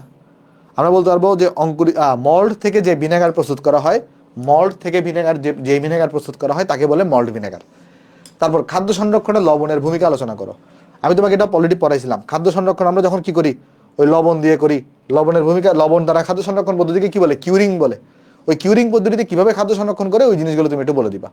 যেখানে আমরা 7 থেকে 15%, সরি 7 থেকে 8% আমরা এখানে সোডিয়াম ক্লোরাইডের দ্রবণ ইউজ করি, তাই না? ওগুলা কিন্তু আমরা ওগুলো দ্বারা কী কী খাদ্য সংরক্ষণ করি? ইলিশ মাছ, তারপরে আমরা কাঁচা ফল, শাকসবজি, এগুলোকে লবণের পানিতে ডুবাই আগে রোগ মুক্ত করি বা ব্যাকটেরিয়া মুক্ত করি। এই জিনিসপত্রগুলো তুমি এখানে একটু সাজায় গুছায় লিখে দিবা। ঠিক আছে? আচ্ছা, উদ্দীপকের এম যৌগটির উৎপাদন পদ্ধতি বর্ণনা করো। এখন এম যৌগটা কি ভালো করে বুঝতেছো, এখানে মাইক্রোডার্মা অ্যাসিডই আছে, তাহলে এই এম যৌগটা হবে ইথানোয়িক অ্যাসিড। এম যৌগটা হবে ইথানোয়িক অ্যাসিড বা ভিনেগার, আলটিমেটলি ভিনেগার বলতে পারি। তাহলে এম যৌগটির উৎপাদন পদ্ধতি বর্ণনা করো। এই এম যৌগটার মানে আলটিমেটলি ভিনেগার তৈরি করা। তাহলে ভিনেগারের যে উৎপাদন পদ্ধতি, এই বিক্রিয়াগুলোকেই তুমি এখানে লিখে দিবা। এই ভিনেগারের উৎপাদন, এইখানে আসলে কি ব্যাখ্যা করবা? এইখানে তুমি যে ভিনেগারের উৎপাদন আছে, ভিনেগারের উৎপাদন, এইগুলাকে স্টেপ বাই স্টেপ তুমি একটু লিখে দিবা। আগে প্রথমে যৌগ শনাক্তকরণ করবা যে এম জিনিসটা কি, পরে ভিনেগারের উৎপাদনটাকে তুমি এখানে লিখে দিবা। এরপরে এম যৌগটা মানে ভিনেগারটা, এটা খাদ্য সংরক্ষণে কিভাবে ভূমিকা রাখে, তার মানে রাখে কি না আসলে? হ্যাঁ রাখে, সে জীবন্ত ব্যাকটেরিয়াকে মৃত ব্যাকটেরিয়াতে পরিণত করে। ওই বিক্রিয়ার মাধ্যমে একটু ব্যাখ্যা করে দিবা। বাট রিকমেন্ডেড থাকবে, তুমি নিজেও বুঝতেছো, এগুলো তুমি যতই ভালো করে লিখো না কেন, হুবহু বইয়ের মতো লিখলেও তোমার স্যারের ইচ্ছার উপর ডিপেন্ড করে তোমাকে নাম্বার দেওয়া হবে। তবে হ্যাঁ 10-এ 10 দেওয়া উচিত যদি তোমার সবগুলো অ্যাকুরেট হয়। বাট তারপরে তুমি বুঝতে পারতেছো এগুলোতে কিন্তু 10-এ 10 তোলা খুবই টাফ। কারণ যেহেতু ব্যাখ্যামূলক কোয়েশ্চন, তাই এখানে 10-এ 10 তোলাটা খুবই টাফ। তাই চেষ্টা করবা এই চ্যাপ্টার থেকে সিকিউ আনসারটা অ্যাভয়েড করার। তুমি যেন ম্যাক্সিমাম মার্কস তুলতে পারো, এটাই কিন্তু আমার চাওয়া। তা আমি জানি এটা থেকে তুমি আনসার করতে পারবা, তুমি অলরেডি শিখে গেছো। বাট তুমি ফুল মার্কস নাও পাইতে পারো। এটা থেকে কখন আনসার করবা? যদি এমন হয় যে তুমি সিকিউ শেষ করতে পারতেছো না, তোমার একটা সিকিউ এখন আনসার করতে হবে, বাট তুমি এখনো কনফিউশন আছো যে ওই ম্যাথটা পারবা কি পারবা না। ধরো এমন একটা ম্যাথ তোমার প্রশ্নে আসছে যে ম্যাথটা তুমি পারতেও পারো, নাও পারতে পারো। সেই ক্ষেত্রে এরকম কনফিউশন থাকলে এই চ্যাপ্টার থেকে সিকিউ আনসার করবা। এটা হচ্ছে রিস্ক, মানে একটা, এই চ্যাপ্টারটাকে তুমি এভাবে চিন্তা করতে পারো যে একটা আইসিইউর মতো, বা একদম দেয়ালে পিঠ থেকে গেলে তারপর এই চ্যাপ্টার থেকে সিকিউ আনসার করবো, না আনসার করবো না। যাই হোক, অ্যান্টিঅক্সিডেন্ট কাকে বলে? অলরেডি তোমাকে এগুলো পড়াইছি। অ্যান্টিঅক্সিডেন্ট কাকে বলে? খাদ্য সংরক্ষণে কেইস হার্ডেনিং এর ভূমিকা কি, এটাও পড়াইছি। কেইস হার্ডেনিং ওইটা পৃষ্ঠতলকে শুকায় ফেলে, ওই এর মানটাকে 0 করে ফেলে। এর ফলে এখানে জীবাণু জন্ম নিতে পারে না। তো এই সকল ভূমিকা তুমি ব্যাখ্যা করবা। উদ্দীপকের 2 নংয়ের সংরক্ষকটির জীবাণুরোধী ক্রিয়াকৌশল ব্যাখ্যা করো। আচ্ছা 2 নং কোনটা? 2 নং হচ্ছে এটা, 2 নং হচ্ছে এটা। আচ্ছা এবার একটা জিনিস দেখো, বলতেছে এই আখের রস যেটা আছে, আখের রসকে তুমি যদি বাষ্পীভবন করো, তাহলে যে সাদা দানাটা আমরা পাই তাকে আমরা বলি চিনি। এটা আমরা সবাই জানি। তাহলে কি করি, আখের রসটাকে যদি আমরা কি করি, বাষ্পীভবন করি, তাহলে যে সাদা সাদা দানা পাওয়া যায় তাকে বলে চিনি। আর সমুদ্রের পানিকে যদি আমরা বাষ্পীভবন করি, তাহলে যে সাদা দানা পাওয়া যায় তাকে আমরা বলি লবণ। তাহলে এ হচ্ছে তোমার চিনি, সরি এ হচ্ছে তোমার লবণ, আর বি হচ্ছে তোমার এখানে চিনি। কথা বুঝতে পারছো? তাহলে কি, এ হচ্ছে তোমার লবণ, বি হচ্ছে তোমার এখানে চিনি। তো ফার্স্ট কোয়েশ্চেন করছে এই 2 নং সংরক্ষকটির মানে চিনির জীবাণুরোধী ক্রিয়াকৌশল ব্যাখ্যা করো। চিনি কিভাবে জীবাণুরোধ করে সেই জিনিসটা তোমার ব্যাখ্যা করতে বলছে। কিভাবে ব্যাখ্যা করবা তুমি এখানে? আচ্ছা এক সেকেন্ড, আমি তো ভুল করে বলছি। 2 নং তোমার এটা, 2 নং তোমার এটা, 2 নং তোমার এটা, এটা হচ্ছে 1 নং। আমি খেয়ালই করি নাই এটাকে, এখানে যেটা চিত্র আছে আমি খেয়ালই করি নাই। আচ্ছা 2 নং সংরক্ষকটির জীবাণুরোধী ক্রিয়াকৌশল মানে ভিনেগার কিভাবে জীবাণুরোধ করে অলরেডি পড়ছি না? মৃত ব্যাকটেরিয়াকে জীবন্ত ব্যাকটেরিয়া, ওই জিনিসগুলো তুমি এখানে লিখে দিবা। মানে ভিনেগার কি করে, যে জীবন্ত ব্যাকটেরিয়া প্লাস H+ মৃত ব্যাকটেরিয়াতে পরিণত হয়। তাহলে এটা অ্যাকচুয়ালি এই যে ভিনেগারের খাদ্য সংরক্ষণ কৌশল, এটা ব্যাখ্যা করে দিবা। ভিনেগারের খাদ্য সংরক্ষণ কৌশল এটা তুমি ব্যাখ্যা করে দিবা। আর এরপরে কি ব্যাখ্যা করতে বলছে 4 নম্বরে বলতেছে এই উদ্দীপকের 1 নংয়ের এ ও বি এর কৌশলের তুলনা করো। তাহলে এ হচ্ছে লবণ, তাহলে লবণ দ্বারা খাদ্য সংরক্ষণ এটাকে ব্যাখ্যা করবা। আর চিনি দ্বারা খাদ্য সংরক্ষণ এটাকে ব্যাখ্যা করবে, ওই যে সাইটোপ্লাজম থেকে জলীয় অংশ শোষণ করে নেয় চিনি, এই জিনিসগুলো একটু ব্যাখ্যা করে দিবা। মানে এটা পুরোটাই ব্যাখ্যামূলক কোয়েশ্চন, তুমি বুঝতে পারছো সেখান থেকে ফুল মার্কস তোলাটা খুবই টাফ হবে, তাই চেষ্টা করবে এইগুলো অ্যাভয়েড করার এই চ্যাপ্টারটা, মানে সিকিউর জন্য। তারপর যাই আসো, তো এগুলো কিন্তু তুমি অলরেডি তোমার কাছে আমাদের সাইকেলের বই কিন্তু আছে, এগুলোতে কিন্তু সাইকেলের বইগুলোতে কিন্তু এগুলোর প্রত্যেকটাকে আনসার দেওয়া আছে ডিটেলসে। তো আমি তোমাকে, আমার কাজ হচ্ছে আমি তোমাকে ধরাই দিচ্ছি, আর আনসার কিন্তু আমিও আমার এখানে অ্যাকচুয়ালি লেখা আছে, লবণ কীভাবে খাদ্য সংরক্ষণ করে আগের স্লাইডগুলোতে বা আগের ক্লাসগুলোতে, একটু দেখে নিবা এগুলো। তারপর ভিনেগার কি, ওই ভিনেগার হচ্ছে ইথানোয়িক অ্যাসিডের 6 থেকে 10% জলীয় দ্রবণকে ভিনেগার বলে। বিএইচটি, বিউটাইলেটেড হাইড্রোক্সিটোলুইন, একটা অ্যান্টিঅক্সিডেন্ট, ব্যাখ্যা করো। হ্যাঁ, এগুলো পারবা সবগুলা। উদ্দীপকের 1 নংয়ের এই যে এক্স, একটা প্রাকৃতিক খাদ্য সংরক্ষক। এক্স কি জিনিস বলো তো? এক্স কি জিনিস? এক্স হচ্ছে সোডিয়াম ক্লোরাইড, এক্স হচ্ছে সোডিয়াম ক্লোরাইড, তো লবণ, এটা একটা প্রাকৃতিক খাদ্য সংরক্ষক, এটাকে তুমি ব্যাখ্যা করবে, এটা তুমি প্রকৃতি থেকে পাও। তারপরে খাদ্য সংরক্ষণ উদ্দীপকের 2 নং সংরক্ষকটি, 2 নং সংরক্ষক কি আছে বলো তো? 2 নং যে সংরক্ষক আছে এটা চর্বিযুক্ত খাদ্য প্লাস জৈব সংরক্ষক, এটার ভূমিকা বিশ্লেষণ করতে বলছে। দেখো তাহলে এটা একটা অ্যাকচুয়ালি একটা অ্যান্টিঅক্সিডেন্ট, এটা অ্যাকচুয়ালি কি একটা অ্যান্টিঅক্সিডেন্ট। কেন অ্যান্টিঅক্সিডেন্ট? কারণ এখানে তুমি জারণ প্রক্রিয়াকে রোধ করতেছো। জারণ প্রক্রিয়াকে রোধ করে কারা? জারণ প্রক্রিয়াকে রোধ করে হচ্ছে অ্যান্টিঅক্সিডেন্ট। এখন অ্যান্টিঅক্সিডেন্ট কিভাবে খাদ্য সংরক্ষণ করে এটা তোমাকে কিন্তু আমি শিখাইছিলাম। কোনটা একটা বিক্রিয়া দেখাইছিলাম না, এরকম এই লিপিড অণু থাকে, এখানে এসে অক্সিজেন অ্যাটাক করে, তারপর অ্যাটাক করার পর এখানে লিপিডের মুক্তমূলক তৈরি হয়, তারপর এখানে এই এইচ ও তৈরি হয় মুক্তমূলক টাইপের। এই যে 4 স্টেপের একটা বিক্রিয়া ছিল না, ওই বিক্রিয়াটাকে তুমি এখানে লিখে দিবা। বারবার বললাম এগুলো নর্মালি এগুলো আনসার করার দরকার নাই সিকিউতে, একদম তুমি যদি দেয়ালে পিঠ থেকে না যায়। তাহলে আমাদের মোটামুটি, হ্যাঁ ওকে, তাহলে আমাদের মোটামুটি এই জিনিসপত্রগুলো পড়া শেষ। আমাকে একটু করে জানাও এতক্ষণ পর্যন্ত যা যা পড়েছি সব তুমি বুঝতে পারছো কিনা, এতক্ষণ পর্যন্ত যা যা পড়েছি সব আমরা বুঝতে পারছি কিনা, বোঝা গেছে সবার? সবগুলো কি বোঝা গেছে? তাহলে আমরা ধরো নতুন টপিকে চলে যাব। যদি বোঝা যায় একটু আমাকে কমেন্টে জানাও, তাহলে আমরা নতুন টপিকে চলে যাব। চলো আমরা তাহলে নতুন টপিকে চলে যাই। বুঝছো সবাই? হ্যাঁ, ভেরি গুড। চলো নতুন টপিকে চলে যাই। নতুন টপিকের নাম হচ্ছে আমাদের ফুড অ্যাডিটিভস। ফুড অ্যাডিটিভস এই জিনিসটা কি? মানে আমাদের এখন বেসিক্যালি পড়া স্টার্ট হবে খাদ্য কোটাজাতকরণ নিয়ে। মানে আমরা অনেক সময় দেখি না যে, তুমি দেখবে বাংলাদেশে যদিও প্রচলনটা কম, মানে অনেক জায়গায় দেখবা তুমি মাছ মাংসকে ক্যানিং করে রাখা হয়, বাংলাদেশেও আছে, সব দেখাবো তোমাকে আস্তে আস্তে। চলো, ফুড অ্যাডিটিভ জিনিসটা কি? ফুড অ্যাডিটিভ মানে হচ্ছে তোমার খাদ্যকে অনেক সময় খাদ্যের স্বাদ বাড়ানোর জন্য বা খাদ্য যেন দেখতে আকর্ষণীয় হয়, মানে এখানে দেখো লিখতেছে কি, এই যে সংরক্ষিত খাদ্যের বর্ণ, দেখো এখানে কি লিখছে, বলতেছে সংরক্ষিত খাদ্যের বর্ণ, গন্ধ এবং স্বাদ উন্নত করার উদ্দেশ্যে প্রিজারভেটিভের সাথে সাথে বিভিন্ন কেমিক্যাল আমরা যুক্ত করি, যেই কেমিক্যালগুলো যুক্ত করা হলে খাদ্যে ধরো, মানে যেমন এখানে একটা আছে ধরো E142 এর কাজ কি? E142 এটার কাজ কি? এটার কাজ হচ্ছে এটা ব্যবহার করে মটরশুঁটির সবুজ রংটাকে সতেজ রাখা হয়। মানে কোটার মধ্যে যে মটরশুঁটি আছে না, কোটাজাত মটরশুঁটি, তার সবুজ রংটাকে সতেজ রাখা হয়। গুঁড়া দুধে E32 এটা যুক্ত করা হয়, এগুলো হচ্ছে ফুড অ্যাডিটিভ। আবার ডায়াবেটিক চকলেটে সরবিটল যুক্ত করা হয়। ঠিক আছে? আচ্ছা, তাহলে ফুড অ্যাডিটিভ ডেফিনেশনটা বুঝতে পারছো? ফুড অ্যাডিটিভের কাজ কি? ফুড অ্যাডিটিভের কাজ কি বলতো? কাজ হচ্ছে খাদ্যের বর্ণ, গন্ধ এবং স্বাদ উন্নত করা, এটা হচ্ছে ফুড অ্যাডিটিভের কাজ। ওই প্রিজারভেটিভের সাথে সাথে আমরা অ্যাড করি, প্রিজারভেটিভ দ্বারা খাদ্যকে দীর্ঘদিন সংরক্ষণ করা হয়, এর সাথে সাথে যেন খাদ্যের টেস্ট বৃদ্ধি পায়, দেখতে সুন্দর হয়, এইসব কারণে আমরা কিন্তু তোমার এগুলো ব্যবহার করে থাকি। মানে বর্ণ যেন সতেজ হয় আরও। কেমন?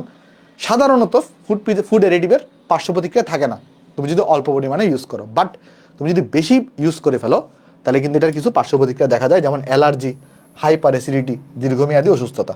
আচ্ছা, হাইপার অ্যাসিডিটি এটার কারণে কি হয়? ঘুমের ব্যাঘাত ঘটে। এই যে হাইপার অ্যাসিডিটি এটার কারণে কি হয়? এটার কারণে ঘুমের ব্যাঘাত ঘটে। আর দীর্ঘমেয়াদী অসুস্থতা, কোন ধরনের অসুস্থতা হয়? ক্যান্সার হইতে পারে। কি হইতে পারে বলো তো? ক্যান্সার হইতে পারে। ঠিক আছে, ক্যান্সার হইতে পারে। ওকে, আচ্ছা। আর এই দ্বারা আসলে কি বোঝাবে? এই দ্বারা বোঝায় হচ্ছে যে ফুড অ্যাডিটিভগুলো ইউজ করতেছি এরা ইউরোপিয়ান কমিটি কর্তৃক অনুমোদিত, মানে এগুলো ভালো, এগুলো ইউজ করা যাবে।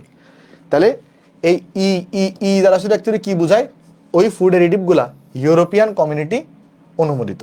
এই দ্বারা বোঝায় এই ফুড অ্যাডিটিভগুলা ইউরোপিয়ান কমিউনিটি অনুমোদিত। তাহলে এগুলো একটু তুমি পড়ে নিবা। আচ্ছা, এবার আসলে একটা আছে ফুড ল্যাকার। ফুড ল্যাকারের কাজটা কি? ফুড ল্যাকারের কাজটা হচ্ছে অনেক সময় কোনো একটা খাদ্যের উপরিভাগকে অনেক সময় উজ্জ্বল করার দরকার হয় বা চাকচিক্যময় করার দরকার হয়। তো এইসবের জন্য আমরা কি ইউজ করি? ফুড ল্যাকার ইউজ করি। এসবের জন্য আমরা ফুড ল্যাকার ইউজ করি, যেমন চিনি, জলপাই সিরাপ, তারপরে তালের চিনি প্রভৃতি ফুড ল্যাকার হিসেবে সৌন্দর্য বৃদ্ধির জন্য এই খাদ্যের উপর কিন্তু একটা আস্তরণ দেওয়ার কাজে ব্যবহার করা হয়। ঠিক আছে, এগুলো একটু তুমি পড়ে নিবা, পড়ে নিলে এগুলো পারবা। যাই হোক, আমাদের এখন নতুন পড়া শুরু হবে, যার নাম হচ্ছে আমাদের খাদ্যের কোটাজাতকরণ। তো এখানে একটা আমি দেখ, এই যে ক্যানিং, দেখো এখানে ক্যান্ড মিট, কেমন মানে কোটার মধ্যে আমরা খাদ্য সংরক্ষণ করতেছি। তাহলে খাদ্য কোটাজাতকরণের ডেফিনেশনটা একটু ইম্পর্টেন্ট, ডেফিনেশনটা একটু মনে রাখবা, ডেফিনেশনটা একটু ইম্পর্টেন্ট। আমি বলে দিই, দেখো ডেফিনেশন তোমাকে ধরাই দিই। খাদ্য কোটাজাতকরণ এটা হচ্ছে এমন একটা পদ্ধতি যেখানে খাদ্যদ্রব্যকে জীবাণুমুক্ত করব বায়ুরোধী অবস্থায়। কোন অবস্থায়? বায়ুরোধী অবস্থায় প্রিজারভেটিভ সহকারে কোটায় আমরা সংরক্ষণ করব যেন খাদ্যমানটা অক্ষুণ্ণ থাকে।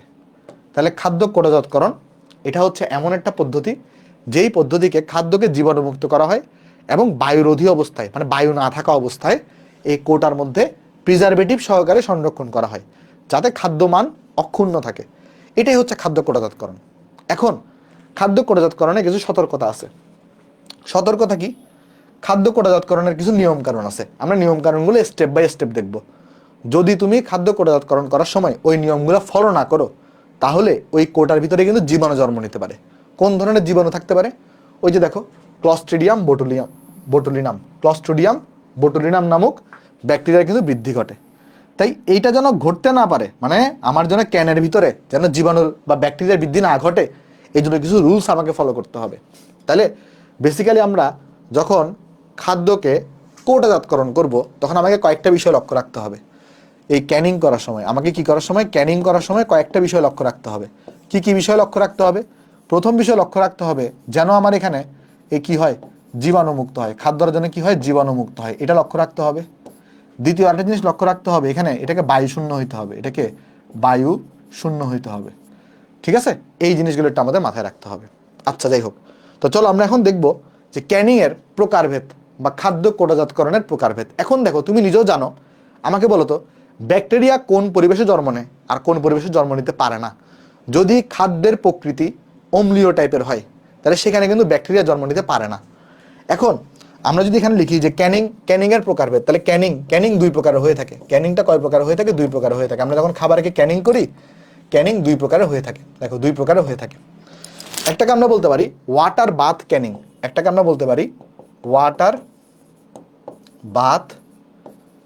ক্যানিং, আর আরেকটাকে আমরা বলতে পারি প্রেসার ক্যানিং। দেখো, ক্যানিং দুই প্রকারের হয়, একটাকে আমরা বলি ওয়াটার বাথ ক্যানিং, আর একটা হচ্ছে প্রেসার ক্যানিং। ভাই, দুইটা জিনিস কি জিনিস আমি তোমাদের দেখাচ্ছি। দেখো, ধরো এমন যদি তোমার খাদ্য হয় যেই খাদ্যের পিএইচ মানটা 4.6 কম, তাহলে সেই ক্ষেত্রে তুমি ওয়াটার বাথ ক্যানিং করবা। তাহলে কি করব? যে সকল খাদ্য, মানে ধরো আমার কাছে একটা খাবার আছে, সেই খাবারের ধরো পিএইচ মানটা 4.6 থেকে কম আছে, অর্থাৎ সেটা হচ্ছে অম্লীয় খাবার। কি খাবার? অম্লীয় খাবার, মানে একটু টক জাতীয় খাবার। তাহলে এই সব খাবারকে যখন আমরা ক্যানিং করব তখন ক্যানিং করার সময় আমরা এই ওয়াটার বাথ ক্যানিং করব। আবার এমন ধরো কিছু খাবার আছে, যেমন মাছ মাংস, যেমন তোমার হচ্ছে মাছ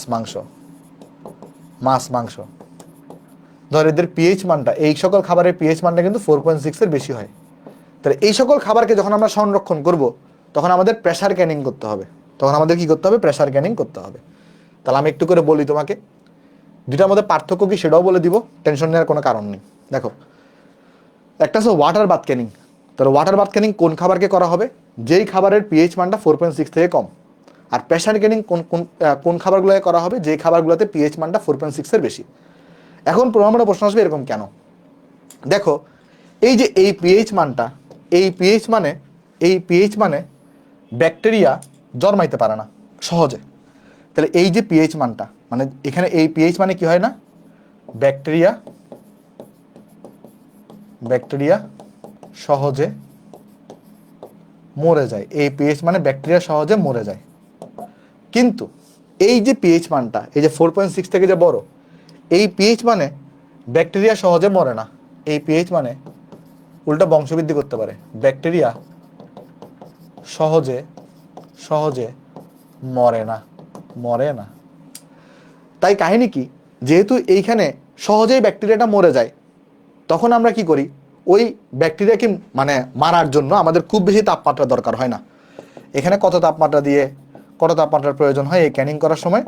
মোটামুটি 82°C থেকে 100°C পর্যন্ত, 100°C পর্যন্ত, মানে এখানে কম তাপমাত্রা প্রয়োজন হয়, এখানে কম তাপমাত্রা প্রয়োজন হয়, কম তাপমাত্রা প্রয়োজন হয়।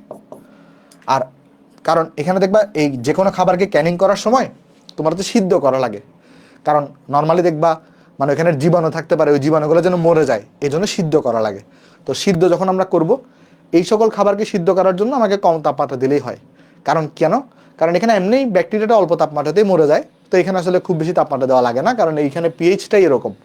বাট এই সকল ক্ষেত্রে, এই ক্ষেত্রে যেহেতু ব্যাকটেরিয়াটা সহজে মরে না, তাই তোমাকে বেশি পরিমাণ তাপমাত্রা দিতে হবে। তাহলে এখানে মোটামুটি এখানে কত তাপমাত্রা দেওয়া লাগে এই খাবারগুলোর ক্ষেত্রে? এখানে তাপমাত্রা দেওয়া লাগে প্রায় অ্যারাউন্ড 115°C থেকে অ্যারাউন্ড 121°C পর্যন্ত তাপমাত্রা দেওয়া লাগে। এখানে উচ্চ তাপমাত্রা দেওয়া লাগে। শুধু যে উচ্চ তাপমাত্রা দেওয়া লাগে তা না, এর সাথে সাথে এটাকে উচ্চ চাপও দেওয়া লাগে, এটাকে উচ্চ চাপও দেওয়া লাগে, মানে উচ্চ চাপে উচ্চ তাপমাত্রায় এটাকে মানে প্রসেস করা লাগে, নাহলে ব্যাকটেরিয়া মরে না। নাহলে কি হয় না বলো তো, ব্যাকটেরিয়া মরে না। ঠিক আছে, নাকি বুঝো নাই? নাকি বুঝো নাই? আচ্ছা, এইটা দিয়ে কোন টাইপের খাবার কি ক্যানিং করি আমরা? ধরো আমের আচার, আমের আচার, আমের আচার, মানে টক জাতীয় যে খাবারগুলো আছে, ঠিক আছে, টক জাতীয় যে খাবারগুলো আছে সেগুলো। তা আমি একটা চিত্র দেখাই, চিত্র দেখাই আমি এই পৃষ্ঠায় আবার আসতেছি, তাহলে দেখবো তোমার কনসেপ্ট একদম ক্লিয়ার হয়ে গেছে। চিত্র দেখাই আমি আবার আসতেছি, তাহলে দেখবো তোমার কনসেপ্ট একদম ক্লিয়ার হয়ে গেছে। এই চিত্রটা কি তোমার চোখে দেখতেছো তুমি? দেখো এই চিত্রটা কি তোমার চোখে দেখা যাচ্ছে? এখানে নিশ্চয়ই দেখতে পাচ্ছ। দেখো এখানে এইটা যদি তুমি লক্ষ্য করে দেখো, এখানে কি করতেছি, সিম্পল একটা পাত্র নিছি, যেখানে মধ্যে পানি রাখছি, পানি রাখার পরে এই ক্যানগুলোকে আমরা এখানে ভর্তি করতেছি, তারপর সেটাকে আমি ওই যে সিদ্ধ করতেছি খাবারগুলোকে, অর্থাৎ পানির উপর রেখে সিদ্ধ করতেছি। তো এটাকে বলা হয় ওয়াটার বাথ ক্যানিং। তাহলে এটা যেটা দেখতেছো এই ফিগারটা, এই ফিগারটাকে বলা হবে কি বলতো? Water bath canning. এই ফিগারকে বলা হবে ওয়াটার বাথ ক্যানিং, যেখানে আসলে আমরা মোটামুটি 82°C থেকে 100°C পর্যন্ত তাপমাত্রা দিয়ে থাকি, এটাতে সিদ্ধ করি। আর এখানে দেখতেছো, এখানে যখন আমরা তোমার হচ্ছে এই যে খাবারকে সংরক্ষণ মানে সিদ্ধ করব, তখন কিন্তু প্রেসার কুকারে রেখে, নর্মালি পানির উপর রেখে সিদ্ধ করলে হবে না, এখানে প্রেসার কুকার, এটা কিন্তু প্রেসার কুকার, প্রেসার কুকারে রেখে ক্যানিং করা হয় বলে এটাকে আমরা প্রেসার ক্যানিং বলতেছি। তাহলে এটা হচ্ছে এই ফিগারটা কিসের ফিগার? প্রেসার ক্যানিং এর ফিগার। এই ফিগারটা কিসের? এটা হচ্ছে প্রেসার ক্যানিং এর ফিগার, যেখানে আসলে কত তাপমাত্রা দেওয়া হয়? 115°C থেকে মোটামুটি 121°C পর্যন্ত তাপমাত্রা দেওয়া হয়। আচ্ছা, এই ওয়াটার বাথে আমরা কোন খাবারের জন্য ওয়াটার বাথ ইউজ করব? যেই খাবারের পিএইচ মানটা 4.6 এর কম, যেই খাবারের পিএইচ মানটা 4.6 এর কম, এখানে হচ্ছে আমরা ওয়াটার বাথ ক্যানিং ইউজ করি। আর যেই খাবারের পিএইচ মানটা 4.6 থেকে বেশি থাকে, এই সকল জায়গায় আমি প্রেসার ক্যানিং ইউজ করি। এখানে প্রেসার কুকার ইউজ করা হয়। প্রেসার ক্যানিংয়ে কি ইউজ করা হয়? প্রেসার কুকার ইউজ করা হয়। প্রেসার ক্যানিংয়ে প্রেসার কুকার ইউজ করা হয়। বলো এই দুটো জিনিস কি এবার বুঝতে পারছো? এবার দেখো, এবার এখানে আসো, দেখবা এখানে এই যে এবার দেখবা কনসেপ্টগুলো তোমার ক্লিয়ার হয়ে গেছে। তাহলে দুইটা জিনিস আমরা দেখলাম। তাহলে বেসিক্যালি এটা আসলে একজনের জিনিসটা কি, ওই যে সিদ্ধ করার প্রসেস। দেখবা ক্যানিং করার সময় একটা সিদ্ধ করার প্রসেস আসে, আমি দেখাবো তোমাকে। ওয়াটার বাথ ক্যানিংয়ে ওয়াটারের উপর রেখে এভাবে নর্মালি তুমি হচ্ছে এটাকে সিদ্ধ করো, বাট এই প্রেসার ক্যানিংয়ে প্রেসার কুকারে রেখে সিদ্ধ করতে হয়। হোপফুলি জিনিসগুলো এখানে বুঝতে পারছি। হ্যাঁ, ঠিক আছে।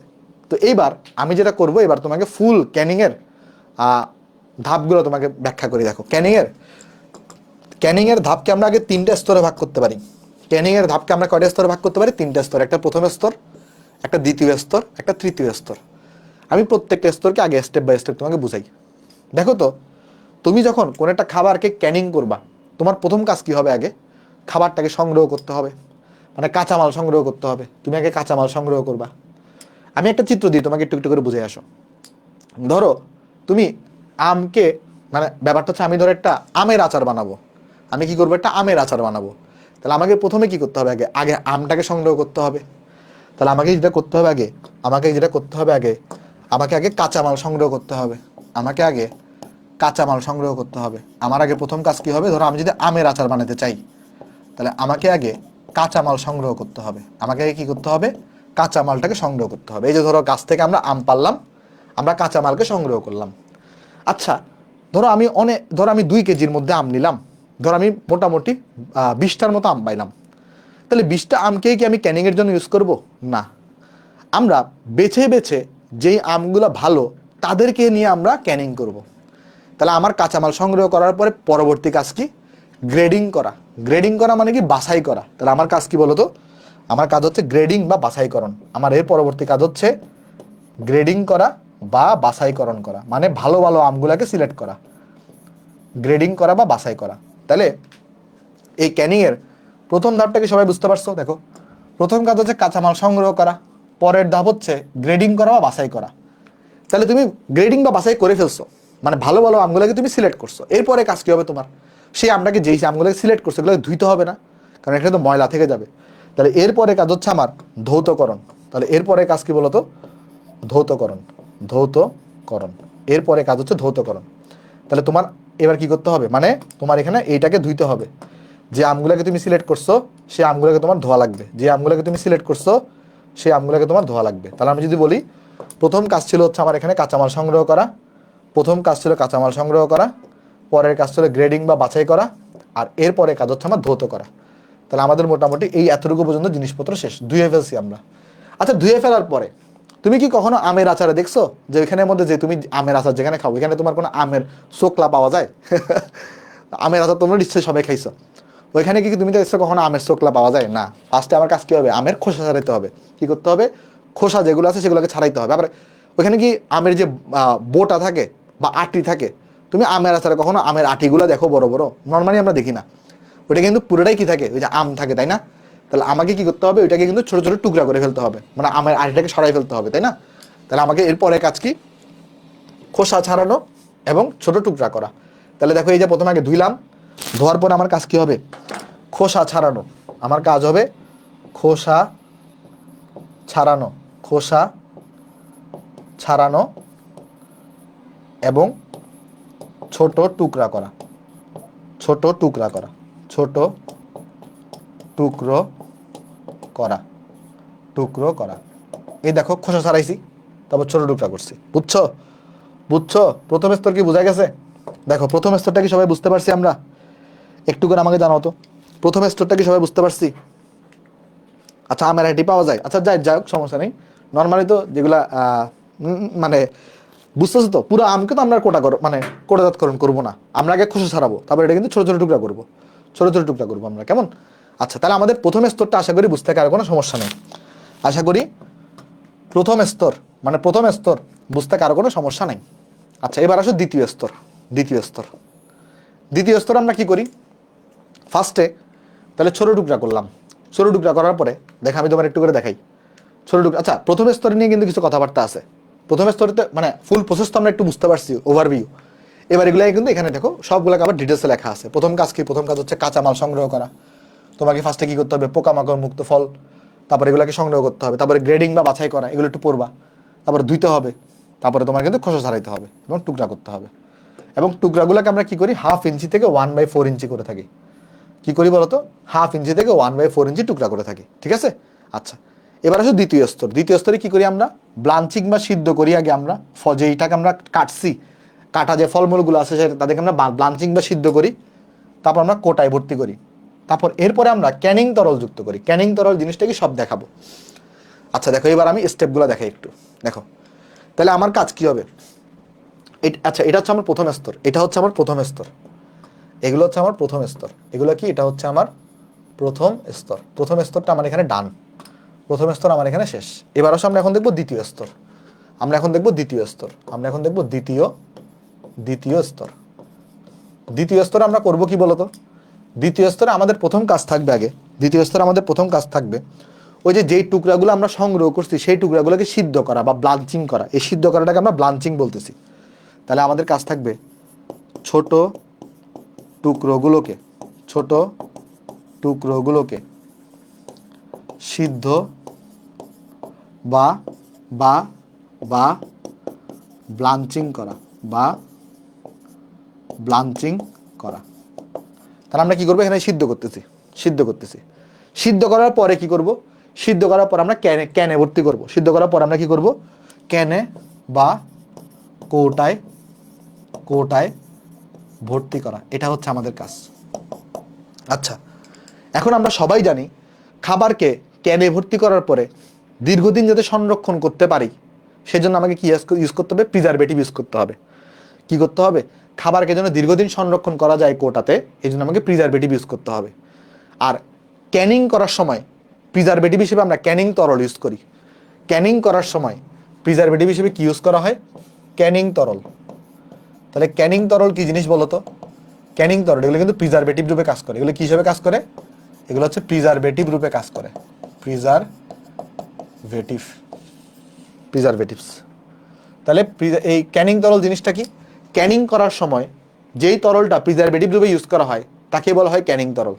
তাহলে আমি কোটায় ভর্তি করছি, কোটায় ভর্তি করার পরে কাজ কি হবে বলতো, ক্যানিং তরল যুক্ত করা। তাহলে এরপর কাজ কি হবে, এই যে ক্যানিং তরল রূপে ক্যানিং তরল যুক্ত করা, মানে প্রিজারভেটিভ রূপে ক্যানিং তরল যুক্ত করা। এই যে দেখো, তাহলে আমার কিন্তু দ্বিতীয় স্তর শেষ। তাহলে আমার এখানে কি হয়েছে, এই যে ব্লাঞ্চিং বা সিদ্ধ করছি, পরে কোটায় ভর্তি করছি, পরে ক্যানিং তরল রূপে ফুড প্রিজারভেটিভগুলো আমরা যুক্ত করতেছি। ঠিক আছে। আচ্ছা, আমি একটু পরে দেখাবো যে কোন টাইপের খাবার সংরক্ষণ করার জন্য কোন ক্যানিং তরল ইউজ করা হয়, যেটা অনেক ইম্পর্টেন্ট। এবার এখানে এই জিনিসগুলোকে একটু করে তোমার এখানে সব ডিটেলসে বলা আছে, আমি তোমাকে একটু রিডিং পড়াই দিই। দ্বিতীয় স্তর, প্রথম কাজ কি ছিল, ব্লাঞ্চিং বা সিদ্ধ করা, খোসা ছাড়ানো ও টুকরা করা কাঁচা খাদ্যবস্তুকে ফুটন্ত পানিতে বা ফুটন্ত পানি বাষ্পে 5 থেকে 10 মিনিট উত্তপ্ত করা হয়। 5 থেকে 10 মিনিট উত্তপ্ত করা হয়, একে ব্লাঞ্চিং বলে। নরম সবজি ও বেশি পাকা ফলকে ব্লাঞ্চিং করা হয় না। তোমার যদি সবজিটা যদি একদম নরম হয় বা একদম পাকা ফল হয় তাকে ব্লাঞ্চিং করা হয় না। সাধারণত কাঁচা ফলগুলোকে আমরা ব্লাঞ্চিং করে থাকি। ওকে। তারপরে কাজ কি, কোটায় ভর্তি করা, কোটায় খাদ্যবস্তু ভর্তি করা, এটা তুমি বুঝতে পারতেছ। আচ্ছা, এরপরে কাজ কি হবে বলো তো, ক্যানিং তরল যুক্ত করা। ক্যানিং তরল যুক্ত করা জিনিসটা কি, এখন এখানে এইটারে তুমি স্টার মার্ক দাও, এই পৃষ্ঠারে তুমি যত ইচ্ছে তত স্টার মার্ক দাও, এই পৃষ্ঠাটাকে যত ইচ্ছে তত স্টার মার্ক দাও। এটা মেডিকেল এডমিশন টেস্টের জন্য, এই পৃষ্ঠাটা মেডিকেল এডমিশন টেস্টের জন্য খুবই গুরুত্বপূর্ণ। কি পড়তে হবে এখানে, আমরা যখন আমের ক্যানিং করব, ধরো আমের আচার বানাবো, তখন আমাকে এখানে ক্যানিং তরল রূপে 30 থেকে 40% চিনি ইউজ করতে হবে। চিনি কিন্তু প্রিজারভেটিভ। আবার যখন তুমি আনারস সংরক্ষণ করবা, তখন তোমাকে ক্যানিং তরল রূপে 30 থেকে 40% চিনি ইউজ করতে হবে। পেয়ারা সংরক্ষণ করার সময় 10% চিনি, কাঁঠাল সংরক্ষণ করার সময় 40% চিনি, কচি ভুট্টা সংরক্ষণ করার সময় 2% লবণ প্লাস 5% চিনি, সবুজ মটর সংরক্ষণ করার সময় 2% লবণ প্লাস 5% চিনি, টমেটো সংরক্ষণ করার সময়, টমেটো সস যখন বানাবা তার 10% লবণ এবং 5% চিনি, মাছ সংরক্ষণ করার সময় 2% লবণ 2% চিনি, মাংস সংরক্ষণ করার সময় 2% লবণ 2% চিনি। দেখো এখানে তুমি সহজে কিছু মনে রাখতে পারো, আম আর আনারস এই দুইটার ক্যানিং তরল সেম। আবার এই যে কচি ভুট্টা আর সবুজ মটর এদেরও ক্যানিং তরলটা সেম। আবার মাছ মাংস এদের ক্যানিং তরলটা সেম। তাহলে এগুলো একটু তোমাকে মুখস্থ রাখতে হবে। তুমি যদি মেডিকেলে পরীক্ষা দিতে যাও, তোমাকে অবশ্যই এই কয়েকটা জিনিস অবশ্যই তোমাকে মুখস্থ রাখতেই হবে। তোমাকে মুখস্থ রাখতেই হবে। ওকে। আচ্ছা, আর এদের সাথে কিন্তু প্রিজারভেটিভ রূপে অনেক সময় সাইট্রিক অ্যাসিডও যুক্ত করা হয়, বাট সাইট্রিক অ্যাসিডের পরিমাণটা ইম্পর্টেন্ট না, ইম্পর্টেন্ট হচ্ছে ক্যানিং তরলের পরিমাণটা। ক্যানিং তরলের পরিমাণটা খুবই গুরুত্বপূর্ণ। কার জন্য, মেডিকেল এডমিশন টেস্টের জন্য আর এইচএসসির জন্য গুরুত্বপূর্ণ। তোমার বইতে দেখবা অনেকগুলো খাবারের ক্যানিং করার প্রসেস দেওয়া আছে, বাট তোমার মেইন জিনিস হচ্ছে এটাই তোমাকে শেখা লাগবে যে কোন খাবারে কোন ক্যানিং তরলটা ইউজ করা হয়, কোন খাবারে কোন ক্যানিং তরলটা ইউজ করা হয়। বেসিক্যালি এই জিনিসটাই তোমাকে মনে রাখা লাগবে। ঠিক আছে। আচ্ছা, বুঝছো সবাই? বলো তো একটু বুঝতে পারছো কিনা? তাহলে আমাদের কিন্তু দ্বিতীয় স্তর পর্যন্ত শেষ, কাজকর্ম করা শেষ। আমরা এখন এই যে এখন পর্যন্ত কি করলাম, ওই যে প্রিজারভেটিভ যুক্ত করে ফেলছি, আমরা যুক্ত করে ফেলছি। তাহলে এবার আসে আমাদের তৃতীয় স্তর। এবার হচ্ছে আমাদের তৃতীয় স্তর। দেখো এবার হচ্ছে আমাদের কি কাজ, তৃতীয় স্তর। এটা কি হবে দেখো, তৃতীয় স্তর করার সময় আমরা ওই দুইভাবে ক্যানিং করতে পারি, মানে দুইভাবে আমরা আবার হিট দিব। এখানে এই স্টেপটাকে বলা হয় এক্সস্টিং ও সিলিং স্টেপ। এই স্টেপটাকে বলা হয় এক্সস্টিং ও সিলিং, এই স্টেপ। আচ্ছা, এক্সস্টিং জিনিসটা কি? এক্সস্টিং মানে হচ্ছে ভিতরের বাতাস বের করে ফেলা। তাহলে কি করা বলো তো? এক্সস্টিং মানে কি? এক্সস্টিং মানে হচ্ছে ভিতরের বাতাস বের করা, ভেতরের বাতাস বের করা, ভেতরের বাতাস বের করা। আর সিলিং মানে কি? সিলিং মানে হচ্ছে মুখ বন্ধ করা, মুখ বন্ধ করা। তাহলে ভালো করে বুঝিয়ে আসো, মুখ বন্ধ করা, মুখ বন্ধ করা মানে তুমি কি করলা? ফার্স্টে ক্যানিং তরল যুক্ত করলা না? তাহলে ক্যানিং তরল যুক্ত করার পরে, ক্যানিং তরল যুক্ত করার পরে তোমার কাজ কি হবে? এখান থেকে ভিতর থেকে বাতাসগুলোকে বের করে ফেলতে হবে। তো ভিতর থেকে বাতাসগুলোকে বের করার জন্য আমরা কি করি? এটাকে উত্তাপ দিতে পারি। কেমন? এখন উত্তাপ দেওয়ার সময় দেখো, উত্তাপ দেওয়ার সময় আমরা কি করতে পারি? এখানে ওই যে দুইভাবে উত্তাপ দেওয়া যায়, তাই বলছি না? একটা হচ্ছে ওয়াটার বাথের মাধ্যমে, একটা হচ্ছে প্রেসার ক্যানিং এর মাধ্যমে। ওকে, ভিতরে বাতাস বের করে ফেলবো, পরে সিলিং করে ফেলবো, মানে ঢাকনাটাকে লাগাই দিব। আর এরপর আমরা কি করব এখানে? এরপর হচ্ছে আমরা এখানে এটাকে বলা হয় রিটর্টিং। এরপরে বলা হয় এই স্টেপটাকে রিটর্টিং বা নির্বিস্করণ। নির্বিস্করণ এটা মানে কি? এটা মানে হচ্ছে সরি, এটা মানে কি আমি তোমার দেখাই। এই রিটর্টিং বা নির্বিস্করণ এর মানে হইল উচ্চ তাপে জীবাণু ধ্বংস করা। এটার মানে কি? এটার মানে হচ্ছে উচ্চ তাপে জীবাণু ধ্বংস করা। আমি তোমাকে ফুল সব স্টেপ আবার স্টেপ বাই স্টেপ বলে আসবো। দেখো, আমি দ্বিতীয় স্তর পর্যন্ত আমরা কি পাইছি? ক্যানিং তরল যুক্ত করছি। এরপরে কাজ কি হবে? আমার ভিতরে বাতাসটাকে বের করে দিতে হবে এবং আমি ঢাকনা লাগাই দিতে হবে। লাগাই দেওয়ার পরে ওইখানে তো জীবাণু থেকে যেতে পারে, সেই জীবাণুগুলোকে আমার মারতে হবে না? সেই জীবাণুগুলোকে মারার জন্য আমরা কি করি? রিটর্টিং বা নির্বিস্করণ করি। এখন এটা আমি দুইভাবে করতে পারি, প্রেসার ক্যানিং করতে পারি অথবা ওয়াটার বাথ ক্যানিং করতে পারি। তারপরে সব করা হইলে আস্তে আস্তে ঠান্ডা করব আমরা, এবং ঠান্ডা করে আমি কি করব? এই যে আমরা আমরা কোটাটাকে কি করব? কোটাটাকে শীতলীকরণ করব। শীতলীকরণ করব, শীতলীকরণ করে আমরা এখানে কি করব বলতো? শীতলীকরণ করার পরে লেবেলিং করব, মানে এটা কিসের প্রোডাক্ট। কোটা শীতলীকরণ করে আমরা এটাকে লেবেলিং করব। লেবেলিং, যেমন আমের হলে দেখো এখানে ম্যাঙ্গো লিখছি, লেবেলিং করব ও গুদামজাত করব, গুদামজাতকরণ করব ও গুদামজাতকরণ করব। এটাই হচ্ছে আমার তোমার কি বলতো এখানে ফুল কোটাজাতকরণের প্রসেস। দেখো এখানে এই যে দেখো 3 নম্বর স্তরে কি বলেছে দেখো, এক্সস্টিং ও সিলিং মানে বায়ু শূন্যকরণ এবং বায়ুর অধিকরণ, পরে রিটর্টিং এবং নির্বিস্করণ, পরে কোটাকে শীতলীকরণ করা হয়, পরে লেবেলিং ও গুদামজাতকরণ করা হয়। এই জিনিসটাকেই তোমার এখানে দেখো এখন এক্সপ্লেন করা হয়েছে। এখানে এই যে দেখো এখানে বলছে কি, ফার্স্ট আমরা এখানে কি করতেছি দেখো, এই যে এক্সস্টিং ও সিলিং, অর্থাৎ ক্যানিং তরল ভর্তি অবস্থায় কোটাকে উত্তপ্ত করব আমরা এবং ভিতরের সমস্ত বায়ুকে আমরা বের করে ফেলবো। এটাকে এক্সস্টিং বলতেছে, ভিতরের বায়ু বের করাকে এক্সস্টিং বলে। আর অক্সিজেনটা বের করে ফেলার পরে এই মুখটাকে আমরা ভালোভাবে বন্ধ করে দিব, এটাকে সিলিং বলে, এটাকে সিলিং বলে। এটা আমরা দুইভাবে করতে পারি, একটা হচ্ছে আমাদের ওই ওয়াটার বাথ পদ্ধতি, আর একটা হচ্ছে প্রেসার ক্যানিং পদ্ধতি। একটা ওয়াটার বাথ পদ্ধতি, একটা প্রেসার ক্যানিং পদ্ধতি। এরপর সিলিং করার পরে আমরা এটাকে কি করবো বলতো? সিলিং করার পরে আমরা এটাকে এই যে ফুটন্ত পানিতে এটাকে আমরা উত্তপ্ত করব। আর উত্তপ্ত করে কি হয়? ব্যাকটেরিয়া স্পোর বিনষ্ট করা হয়, এটাকে রিটর্টিং বলে। এই যে দেখো লিখে দিচ্ছি এখানে, উচ্চ তাপে জীবাণু ধ্বংস করবো আমরা, এটাকে রিটর্টিং বলতেছে। এরপর হচ্ছে আমরা কোটাকে শীতলীকরণ করব, এরপর আমরা লেবেলিং এবং গুদামজাতকরণ করব। তাহলে আমাকে একটু করে বলো, খাদ্যের কোটাজাতকরণ, এটা কি সবাই বুঝতে পারছি আমরা?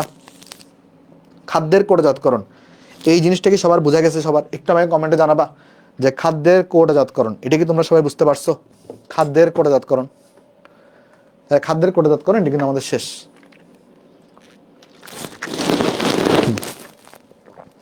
ওকে আজিজা, ভেরি গুড। তাহলে চলো এবার আমরা আমাদের নতুন টপিকে চলে যাব, যার নাম হচ্ছে আমাদের দ্রবণ বা মিক্সচার। আমরা এটা আজকে শেষ করতে পারবো না, দ্রবণ বা মিক্সচারের আমরা কিছুটা পড়ার চেষ্টা করবো। এরপর হচ্ছে আমরা নেক্সট ক্লাসে মানে 4 নাম্বার ক্লাসে আমাদের বাকি থাকা অংশগুলো কিন্তু শেষ হয়ে যাবে। কেমন? আচ্ছা, আমরা সবাই জানি যে ধরো একটা দ্রবণে কি থাকে? দ্রব থাকে আর দ্রাবক থাকে। আমরা জানি দ্রবণে কি থাকে? দ্রব থাকে আর দ্রাবক থাকে। এই যে যেই দ্রবটা তোমার থাকবে সেই দ্রবের আকারের ভিত্তিতে, মানে দ্রবের যে সাইজ আছে, দ্রব কোনটা? যেটা কম পরিমাণে থাকে তাকে দ্রব বলে, আর যেটা বেশি পরিমাণে থাকে তাকে দ্রাবক বলে। আর দ্রবের আকারের ভিত্তিতে দ্রবণ 3 প্রকারের হয়। তাহলে আমরা কি মনে রাখবো? যে দ্রবের আকারের ভিত্তিতে, দেখো দ্রবের আকারের ভিত্তিতে দ্রবণ, দ্রবের আকারের ভিত্তিতে দ্রবণ 3 প্রকার। কয় প্রকার? 3 প্রকার। তাহলে কি মনে রাখবো আমরা? দ্রবের আকারের ভিত্তিতে দ্রবণ কয় প্রকার? 3 প্রকারের হয়। কি কি আছে? একটাকে আমরা বলি প্রকৃত দ্রবণ, একটাকে আমরা কি বলি, একটাকে আমরা বলবো প্রকৃত দ্রবণ বা ট্রু সলিউশন, বা এটাকে ইংলিশে আমরা কি বলবো, ট্রু সলিউশন। এরপরে একটা আছে তোমার কলোয়েড, একটা আছে তোমার কলোয়েড, এক ধরনের দ্রবণকে আমরা বলি কলোয়েড, কলোয়েডাল সলিউশন। কেমন? কলোয়েড দ্রবণ, কলোয়েড দ্রবণ বা কলোয়েডাল সলিউশন,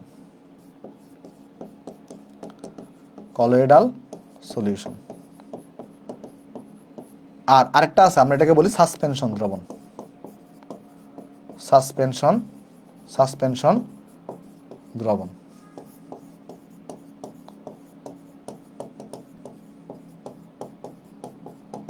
এখন কোয়েশ্চন হচ্ছে ভাই কোনটা কাকে বলে বা কেন বলে একটু ব্যাখ্যা করেন। চলো তাহলে একটা আছে প্রকৃত দ্রবণ বা একটা আছে কলোয়েডাল দ্রবণ বা কলোয়েড দ্রবণ, একটা আছে সাসপেনশন দ্রবণ। দেখো যদি এমন হয় দ্রবের যে আকার সেটা যদি দ্রবের আকার যদি কি হয়, এই যে দ্রবের আকার, আমি শুধুমাত্র দ্রবের আকারটাকে লিখি, এটা যদি ধরো 0.1 থেকে 2 ন্যানোমিটারের মধ্যে হয়, বা আমরা এভাবে লিখতে পারি লেস দেন 2 ন্যানোমিটার হয়, কোনো একটা দ্রবের আকার যদি কি হয়, কোনো একটা দ্রবের আকার যদি লেস দেন 2 ন্যানোমিটার হয়, তাহলে সেই দ্রবণকে বলা হয় প্রকৃত দ্রবণ। আর যদি দ্রবের আকার, আর যদি দ্রবের আকার 2 থেকে 500 ন্যানোমিটার পর্যন্ত হয়, যদি দ্রবের আকার 2 থেকে 500 ন্যানোমিটার পর্যন্ত হয়, তাকে আমরা বলি কলোয়েড দ্রবণ। আর যদি কোনো একটা দ্রবণের আকার তোমার যদি গ্রেটার দেন 500 ন্যানোমিটার হয়, তাহলে এই দ্রবণটাকে আমরা বলি সাসপেনশন দ্রবণ। তাহলে দ্রবের আকার যদি কি হয়, লেস দেন 2 ন্যানোমিটার বা 0.1 থেকে 2 ন্যানোমিটার পর্যন্ত হয়, তাহলে সেটাকে বলে প্রকৃত দ্রবণ। বা মানে এটা থেকে ছোট যে কোনো ভ্যালু 0.01 ন্যানোমিটার হলেও কিন্তু সেটা প্রকৃত দ্রবণই হবে দ্রবের আকার। আর যদি 2 থেকে 500 হয় তাহলে হচ্ছে কলোয়েড দ্রবণ বলে, আর যদি 500 থেকে বেশি হয় তাহলে সেটাকে বলে সাসপেনশন। যেমন দেখো এখানে এটা হচ্ছে কত, এখানে এখানে এটা দ্রবণ দেখানো আছে, তাহলে এটা হচ্ছে আমার, এটাকে আমি বলবো প্রকৃত দ্রবণ, এটা হচ্ছে প্রকৃত দ্রবণ। এটা ধরো কলোয়েড দ্রবণ, আর ধরা যাক এটা হচ্ছে সাসপেনশন দ্রবণ, সাসপেনশন দ্রবণ। এখানে যদি আমরা দেখি দেখা যাবে এখানে যে এখানে যে দ্রবের আকারগুলা, এখানে যে দ্রবের আকার দেখা যাবে এটা ধরা যাক কতটুকু, লেস দেন 2 ন্যানোমিটার। এখানে যে দ্রবের আকার এটা দেখো একটু বড়, এটা দেখো আরো বড়, ঠিক আছে? তাহলে এটা কি কত হবে, এটা হচ্ছে 2 থেকে 500 ন্যানোমিটার। আর এটা ধরা যাক হচ্ছে কত, গ্রেটার দেন 500 ন্যানোমিটার। সাধারণত সাসপেনশন দ্রবণগুলোকে আমরা খালি চোখে দেখতে পাই, সাধারণত সাসপেনশন দ্রবণটা এটার আকার অনেক বড় হওয়ার কারণে এটাকে আমরা খালি চোখে দেখতে পাই।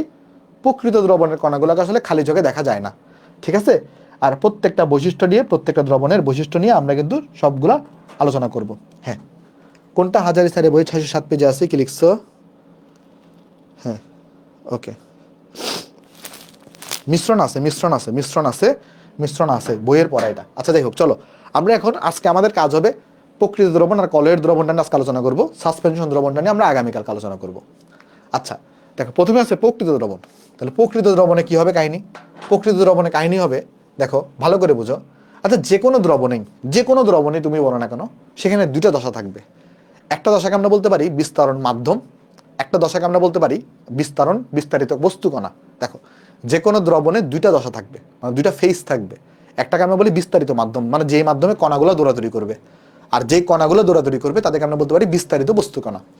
এখন প্রকৃত দ্রবণে কণার ব্যাসটা কত হবে? এটা 2 ন্যানোমিটার থেকে ছোট হবে। এটা কত হবে? এটা 2 ন্যানোমিটার থেকে ছোট হবে। ইকুয়াল চিহ্ন দিব না, এটা হবে 2 ন্যানোমিটার থেকে ছোট। এটা কত হবে? এটা 2 ন্যানোমিটার থেকে ছোট হবে, 2 ন্যানোমিটার থেকে ছোট হবে। আচ্ছা, তো এখানে বিস্তারিত বস্তুকণাকে আমরা কি বলি? দ্রব বলি। আর মাধ্যমকে আমরা কি বলি? দ্রাবক বলি। কোথায়? প্রকৃত দ্রবণে। আচ্ছা, আর এটার ব্যাস কত হয়? ব্যাস হচ্ছে 2 ন্যানোমিটার থেকে ছোট।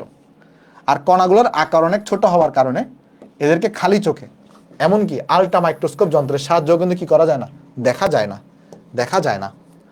আর এই দ্রবণের বর্ণটা কার উপর ডিপেন্ড করবে? দ্রাবকের বর্ণের উপর নির্ভর করে। মানে ধরো যেহেতু দ্রাবক বেশি পরিমাণে থাকে, তাহলে দ্রাবকের বর্ণ যদি লাল হয়, দ্রবণের বর্ণ লাল হবে।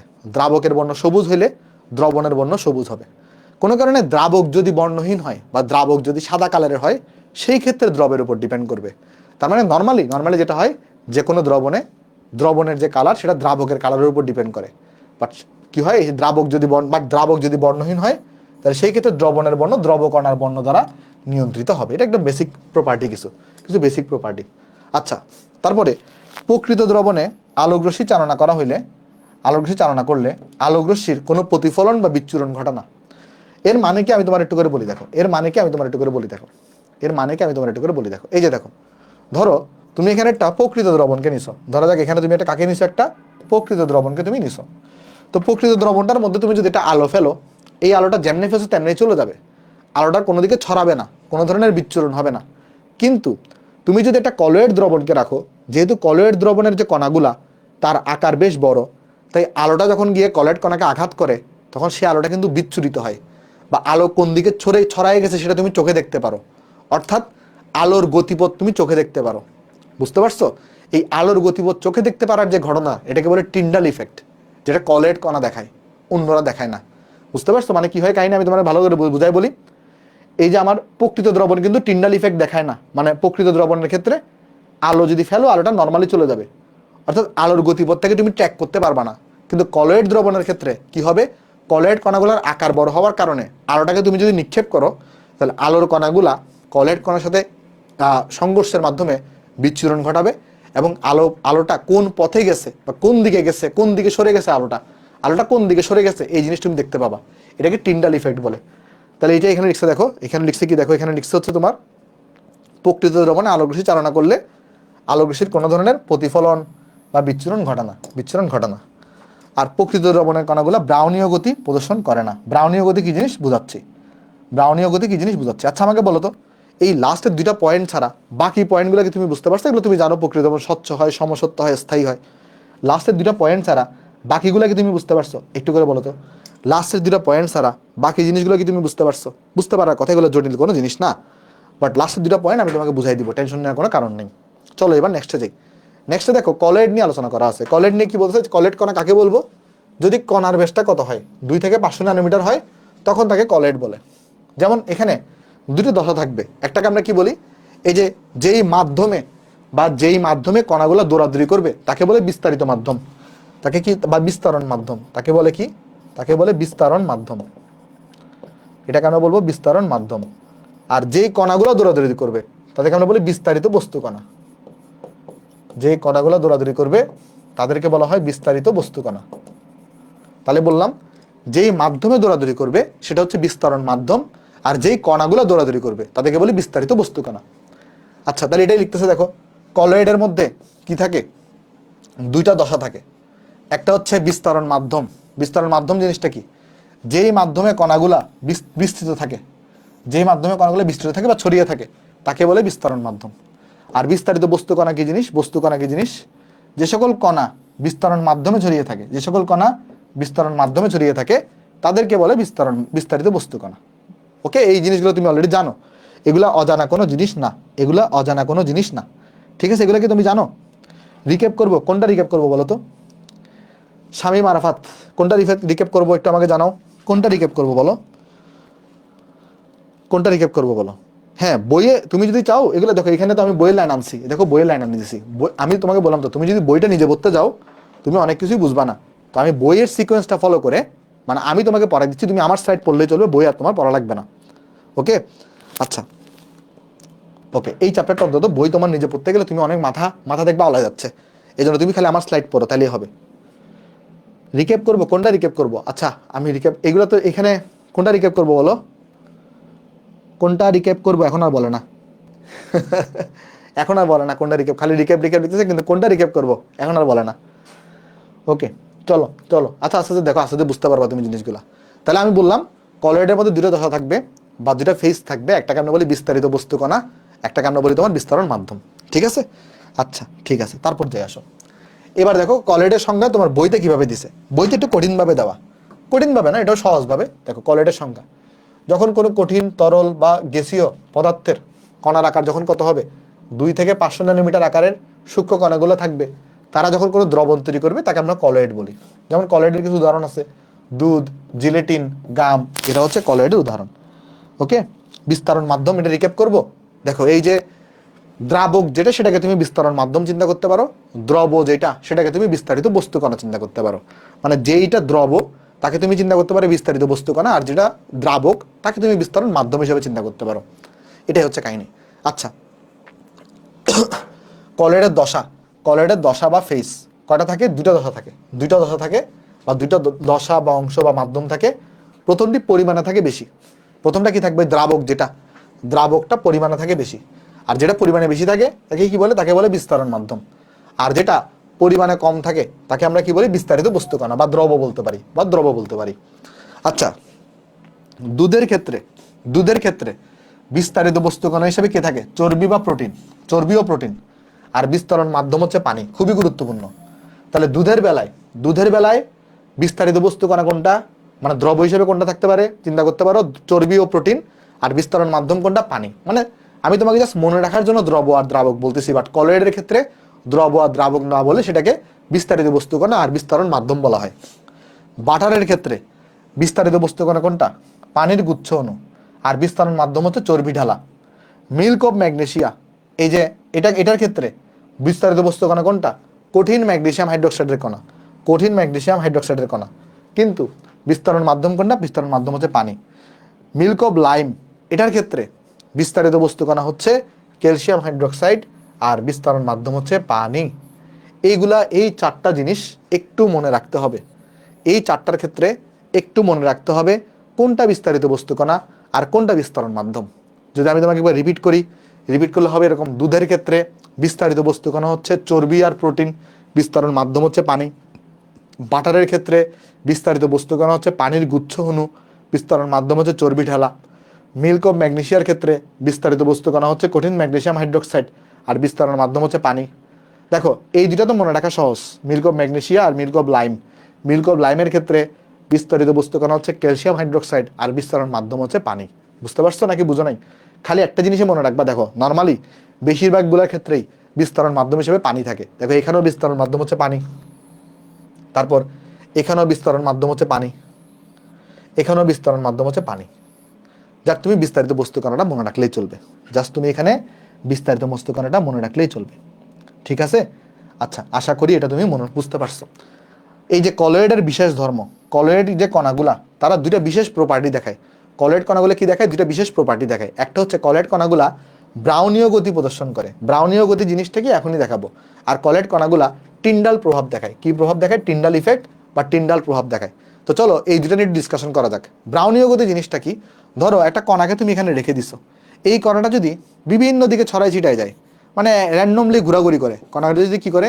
র্যান্ডমলি যদি ঘোরাঘুরি করে, র্যান্ডমলি, মানে এটা কোনো পার্টিকুলার ডিরেকশন নাই, যেদিকে ইচ্ছে সেদিকে যাচ্ছে, যেদিকে ইচ্ছে সেদিকে যাচ্ছে, তাহলে তখন এই গতিপথটাকে বা এই গতিটাকে আমরা বলবো ব্রাউনীয় গতি।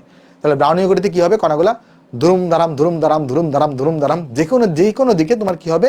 কোনো ধরনের দিশা ছাড়া, মানে কোনো ধরনের উদ্দেশ্য ছাড়া তার বিভিন্ন দিকে কিন্তু দৌড়াদৌড়ি করবে। এটাকে আমরা বলি ব্রাউনীয় গতি।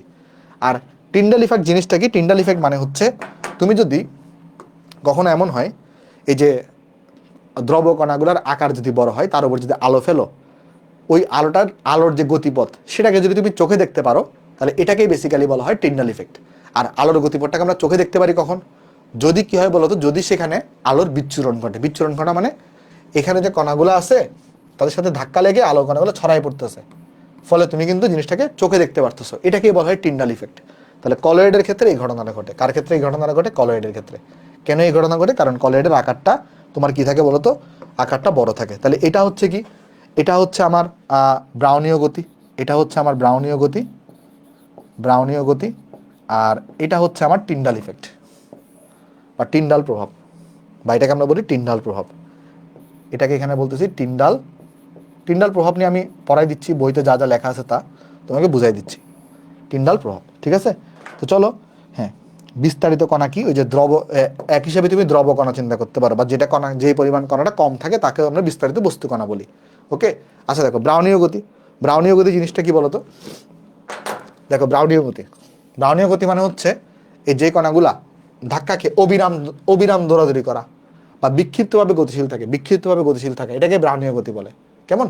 আচ্ছা, এগুলো একটু তুমি পড়ে নিলে তুমি এখানে পারবা। এগুলো বুঝার কিছু নাই, এগুলো জাস্ট তুমি রিডিং দিবা, জাস্ট হলুদ দাগানো লাইনগুলো একটু ভালো করে পড়বা, আর কিছুই না। চলো একটু করে টিন্ডাল প্রভাবটা তোমাকে দেখাই দিই।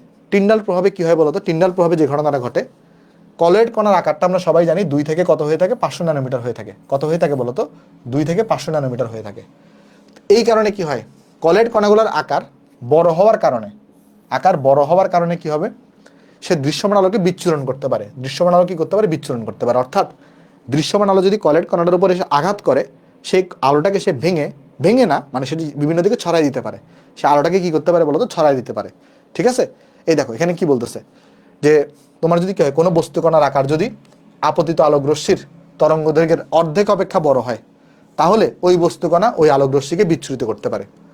এর মানে কি আমি তোমার একটু করে বুঝাই বলি। দেখো এর মানে হচ্ছে, দেখো এই যে এখানে ধরো যে আলোটা আপতিত করতেছো, দৃশ্যমান আলো, তার তরঙ্গ দৈর্ঘ্য কত? তার তরঙ্গ দৈর্ঘ্য হচ্ছে 380 থেকে 780 ন্যানোমিটার। আচ্ছা এটাকে অর্ধেক করো তো, অর্ধেক করলে কত হবে? এটাকে যদি অর্ধেক করো, 380কে যদি অর্ধেক করো তাহলে হবে 190। আর এটাকে যদি অর্ধেক করো তাহলে কত হবে? 780কে যদি অর্ধেক করো তাহলে কত হবে? 780কে যদি অর্ধেক করো তাহলে হবে 390। 390, তাই না ভাই? দেখো আমাকে একটু বলো তো, কলয়েড কণার আকার কত হয়? কলয়েড কণার আকার হয়ে থাকে 2 থেকে 500 ন্যানোমিটার। কলয়েড কণার আকার হয়ে থাকে 2 থেকে 500 ন্যানোমিটার। বাট প্রত্যেকটা কলয়েড কণাই কি আলোর বিচ্ছুরণ ঘটাতে পারে? আনসার হচ্ছে না। আলোর বিচ্ছুরণ ঘটাতে পারবে কোন কলয়েড কণাগুলা? যেই কলয়েড কণাগুলার আকার, এই যে আলোটা আপতিত হবে তার যদি অর্ধেকের সমান হয় বা অর্ধেক থেকে বড় হয়, তাহলে সেই কণাগুলাই তোমার কি করবে, আলোকে বিচ্ছুরণ ঘটাতে পারবে, মানে আলোটাকে বিচ্ছুরিত করে দিতে পারবে। মানে চিন্তা করে দেখো, একটা আলো ধরো তার আকার ধরে একটা কলয়েড কণা, তার আকার ধরো 2 ন্যানোমিটার, এটা কিন্তু খুবই ক্ষুদ্র, তাহলে সেই কিন্তু আলোর বিচ্ছুরণ ঘটাতে পারবে না। তাহলে কোন কলয়েড কণাগুলো আলোর বিচ্ছুরণ ঘটাতে পারে? যেই কলয়েড কণাগুলোর আকার আপতিত আলোকের তরঙ্গ দৈর্ঘ্যের অর্ধেকের বেশি হয় বা অর্ধেক হয়। তার মানে আমি ধরতে পারি এই রেঞ্জটা, মানে কলয়েড কণার আকার যদি এইটা থেকে, মানে এটার সমান, মানে 190 থেকে যদি বড় হয়, তাহলে সেটা আসলে কি করতে পারে, আলোর বিচ্ছুরণ ঘটাতে পারে। না হলে কলয়েড কণাগুলোর আকার এতই ছোট থাকবে যেখানে আসলে আলো এসে আঘাত করলে এটা আসলে আলোর বিচ্ছুরণ ঘটাতে পারবে না। বুঝতে পারছো নাকি বুঝো নাই? এই যে এই জিনিসটা এখানে বলছে, দেখো এই জিনিসটা এখানে বলছে, দেখো এখানে কি বলছে, এখানে বলা হচ্ছে, এখানে দেখো বলা হচ্ছে যে কোনো বস্তু কণার আকার যদি, কোনো একটা বস্তু কণার আকার ধরো কলয়েড কণার আকার যদি আপতিত আলোকরশ্মির তরঙ্গ দৈর্ঘ্যের অর্ধেক অপেক্ষা বড় হয়, তখন ওই বস্তু কণা আলোক রশ্মিকে বিচ্ছুরিত করতে পারে। এর ছোট হইলে কিন্তু পারবে না। বলো তো বুঝছো কিনা জিনিসটা? মানে যে আলোটা এসে পড়বে তার যে তরঙ্গ দৈর্ঘ্য, ধরো 380 ন্যানোমিটার একটা আলো এসে পড়ছে, তাহলে কোন কলয়েড কণাগুলা টিন্ডাল ইফেক্ট দেখাবে? যেই কলয়েড কণাগুলোর আকার 190 থেকে বড় অথবা 190। ধরো কোন একটা কলয়েড কণার আকার 10 ন্যানোমিটার, সেই কিন্তু ওই অবস্থায় তোমার টিন্ডাল ইফেক্ট দেখাবে না। ধরো একটা 400 ন্যানোমিটার তরঙ্গ দৈর্ঘ্যে আলো এসে পড়ছে, তাহলে কোন কলয়েড কণাগুলো টিন্ডাল ইফেক্ট দেখাবে? যেই কলয়েড কণাগুলোর আকার 200 ন্যানোমিটার থেকে বড় অথবা 200 ন্যানোমিটারের সমান, তারা টিন্ডাল ইফেক্ট দেখাবে, বাদ বাকিরা দেখাবে না। বুঝতে পারছো? এই যে তুমি কি করছো, এটা কিভাবে, সেটা জাস্ট তুমি এটাকে 2 দিয়ে ভাগ করো, এটাকে 2 দিয়ে ভাগ করো, ডিভাইডেড বাই 2 করো, এটাকে 2 দিয়ে ভাগ করো, এটাকে 2 দিয়ে ভাগ করো।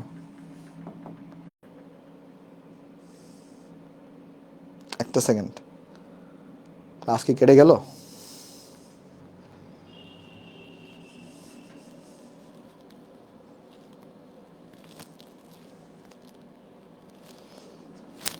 আচ্ছা একটু করে ডিস্টার্ব করতেছিল ক্লাস। আচ্ছা আমি তোমাকে বলি, দেখো আমি তোমাকে বলি, ধরো এইখানে যে আলোটা আপতিত হচ্ছে, ধরা যাক তার তরঙ্গ দৈর্ঘ্য 500 ন্যানোমিটার।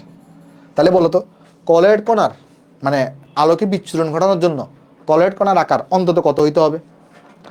আলোকে বিচ্ছুরণ ঘটানোর জন্য কলয়েড কণার আকার অন্তত কত কত হইতে হবে? ভাইয়া বললেন রেঞ্জ 190 থেকে 390, বাট রেঞ্জ দিলেন, হ্যাঁ মানে 380 থেকে 780, এটা কি? এটা হচ্ছে যে দৃশ্যমান আলোক রশ্মির তরঙ্গ দৈর্ঘ্যের রেঞ্জ। আর ধরো এটার যদি তরঙ্গ দৈর্ঘ্য 380 হয়, তাহলে কলয়েড কণার আকার অন্তত কত হইতে হবে? অন্তত 190 ন্যানোমিটার হইতে হবে আলোর বিচ্ছুরণ ঘটানোর জন্য। 190 ন্যানোমিটার থেকে যে সকল কলয়েড কণার আকার ছোট থাকবে তারা আলোর বিচ্ছুরণ ঘটাতে পারবে না, এটাই বললাম। বুঝতে পারছো? হ্যাঁ বুঝতে পারছো? Okay very good Yasin, yes very good, Tasin very good. তার মানে যদি তুমি একটা 500 ন্যানোমিটার তরঙ্গ দৈর্ঘ্যে আলো ফেলো, তাহলে কোন কলয়েড কণাগুলা টিন্ডাল ইফেক্ট দেখাবে? যেই কলয়েড কণাগুলোর আকার 250 ন্যানোমিটার থেকে বড় থাকবে অথবা ইকুয়াল হবে। এই জিনিসটা এখানে বলছে। দেখো এটা এখানে দেখো লিখছে কি, যে কোনো বস্তু কণার আকার আপতিত আলোক রশ্মির তরঙ্গ দৈর্ঘ্যের যদি কি হয়, অর্ধেক অপেক্ষা বড় হয়, তখন ওই বস্তু কণা আলোক রশ্মিকে বিচ্ছুরিত করতে পারে। এর ছোট হইলে পারে না। এর ছোট হইলে পারে না। ক্লিয়ার? আশা করি ক্লিয়ার, আশা করি ক্লিয়ার, আশা করি ক্লিয়ার, আশা করি ক্লিয়ার। ওকে, তাহলে এই জিনিসগুলো আমাদের বুঝতে হবে, আমরা বুঝলাম জিনিসগুলো। এবার এখানে কিছু জিনিস আছে, এগুলো তোমাকে নিজে নিজে পড়তে হবে। আর দেখো এই যে টিন্ডাল ইফেক্টগুলো একটু পড়ে নিবা, মানে আমি তোমাকে কিন্তু বলে দিচ্ছি সব কিছু ঘটনা করে কি হয় না হয়। এখানে একটু টিন্ডাল ইফেক্টের ব্যবহার দেওয়া আছে, মানে টিন্ডাল ইফেক্টকে আমরা কোথায় ব্যবহার করি, টিন্ডাল ইফেক্টটা আমরা কোথায় ব্যবহার করি। টিন্ডাল ইফেক্ট দ্বারা আসলে আমরা ধুলাবালিকে দেখতে পারি, কেমন? আলরশ্মি প্রয়োগের মাধ্যমে। এগুলো একটু পড়ে নিবা। আবার কলয়েডের বর্ণ, এটাও একটু তুমি পড়ে নিবা। এগুলো আসলে আমি পড়ানোর কিছু নাই, কলয়েডের বর্ণ এটাও তুমি একটু পড়ে নিবা। আমরা এখানে দেখো কলয়েডের প্রকারভেদ, এটা খুবই গুরুত্বপূর্ণ। কলয়েড 5 প্রকারের হয়ে থাকে। একটা হচ্ছে অ্যারোসল, একটা হচ্ছে ফোম, একটা জেল, একটা ইমালশন, একটা সল। তাহলে কলয়েডের প্রকারভেদ, কলয়েড কয় প্রকার হয়ে থাকে? কলয়েড হয়ে থাকে 5 প্রকারের। কি আছে? অ্যারোসল, ফোম, জেল, ইমালশন এবং সল। এখানের মধ্যে সব থেকে ইম্পর্টেন্ট জিনিস কি? উদাহরণগুলা। সব থেকে ইম্পর্টেন্ট হচ্ছে উদাহরণগুলা। উদাহরণগুলো বেশি ইম্পর্টেন্ট। সেটা হচ্ছে কিসের উদাহরণ? অ্যারোসল, অ্যারোসলের উদাহরণ কারা? ধোঁয়া, বায়ুতে ভাসমান ধুলা, কুয়াশা, মেঘ ইত্যাদি। ফোমের উদাহরণ কোনটা? পাকানো ক্রিম, সাবানের ফেনা। জেলের উদাহরণ কোনটা? জেলি, পনির, দই ও জুতার কালি। ইমালশনের উদাহরণ কোনটা? দুধ, শ্যাম্পু, ক্রিম, বাটার। সলের উদাহরণ কোনটা? পেইন্ট, মিল্ক ও ম্যাগনেসিয়া, কোস্তরল। তাহলে এগুলো একটু তুমি নিজে পড়তে হবে তোমাকে, কেমন? তার মানে আমরা এই জিনিসটা কি, যেখানে দেখানো আছে কলয়েডের শ্রেণী, মানে কলয়েড 5 প্রকারের হয়ে থাকে: অ্যারোসল, ফোম, জেল, ইমালশন এবং সল। তাহলে এদের প্রত্যেকের একটু উদাহরণগুলো ভালো করে পড়ে ফেলবা। পারবা না? তাহলে আমাদের আজকের ক্লাস কিন্তু এখানেই শেষ। আমাদের আজকের ক্লাস কিন্তু এখানেই শেষ। ভাইয়া রিয়াল ইফেক্টটা আবার রিক্যাপ করেন। রিয়াল ইফেক্ট কোনটা? টিন্ডাল ইফেক্টটা না আছে। আচ্ছা, টিন্ডাল ইফেক্টটা তোমাকে আরেকবার রিপিট করতেছি আমি। দেখো টিন্ডাল ইফেক্ট জিনিসটা কি?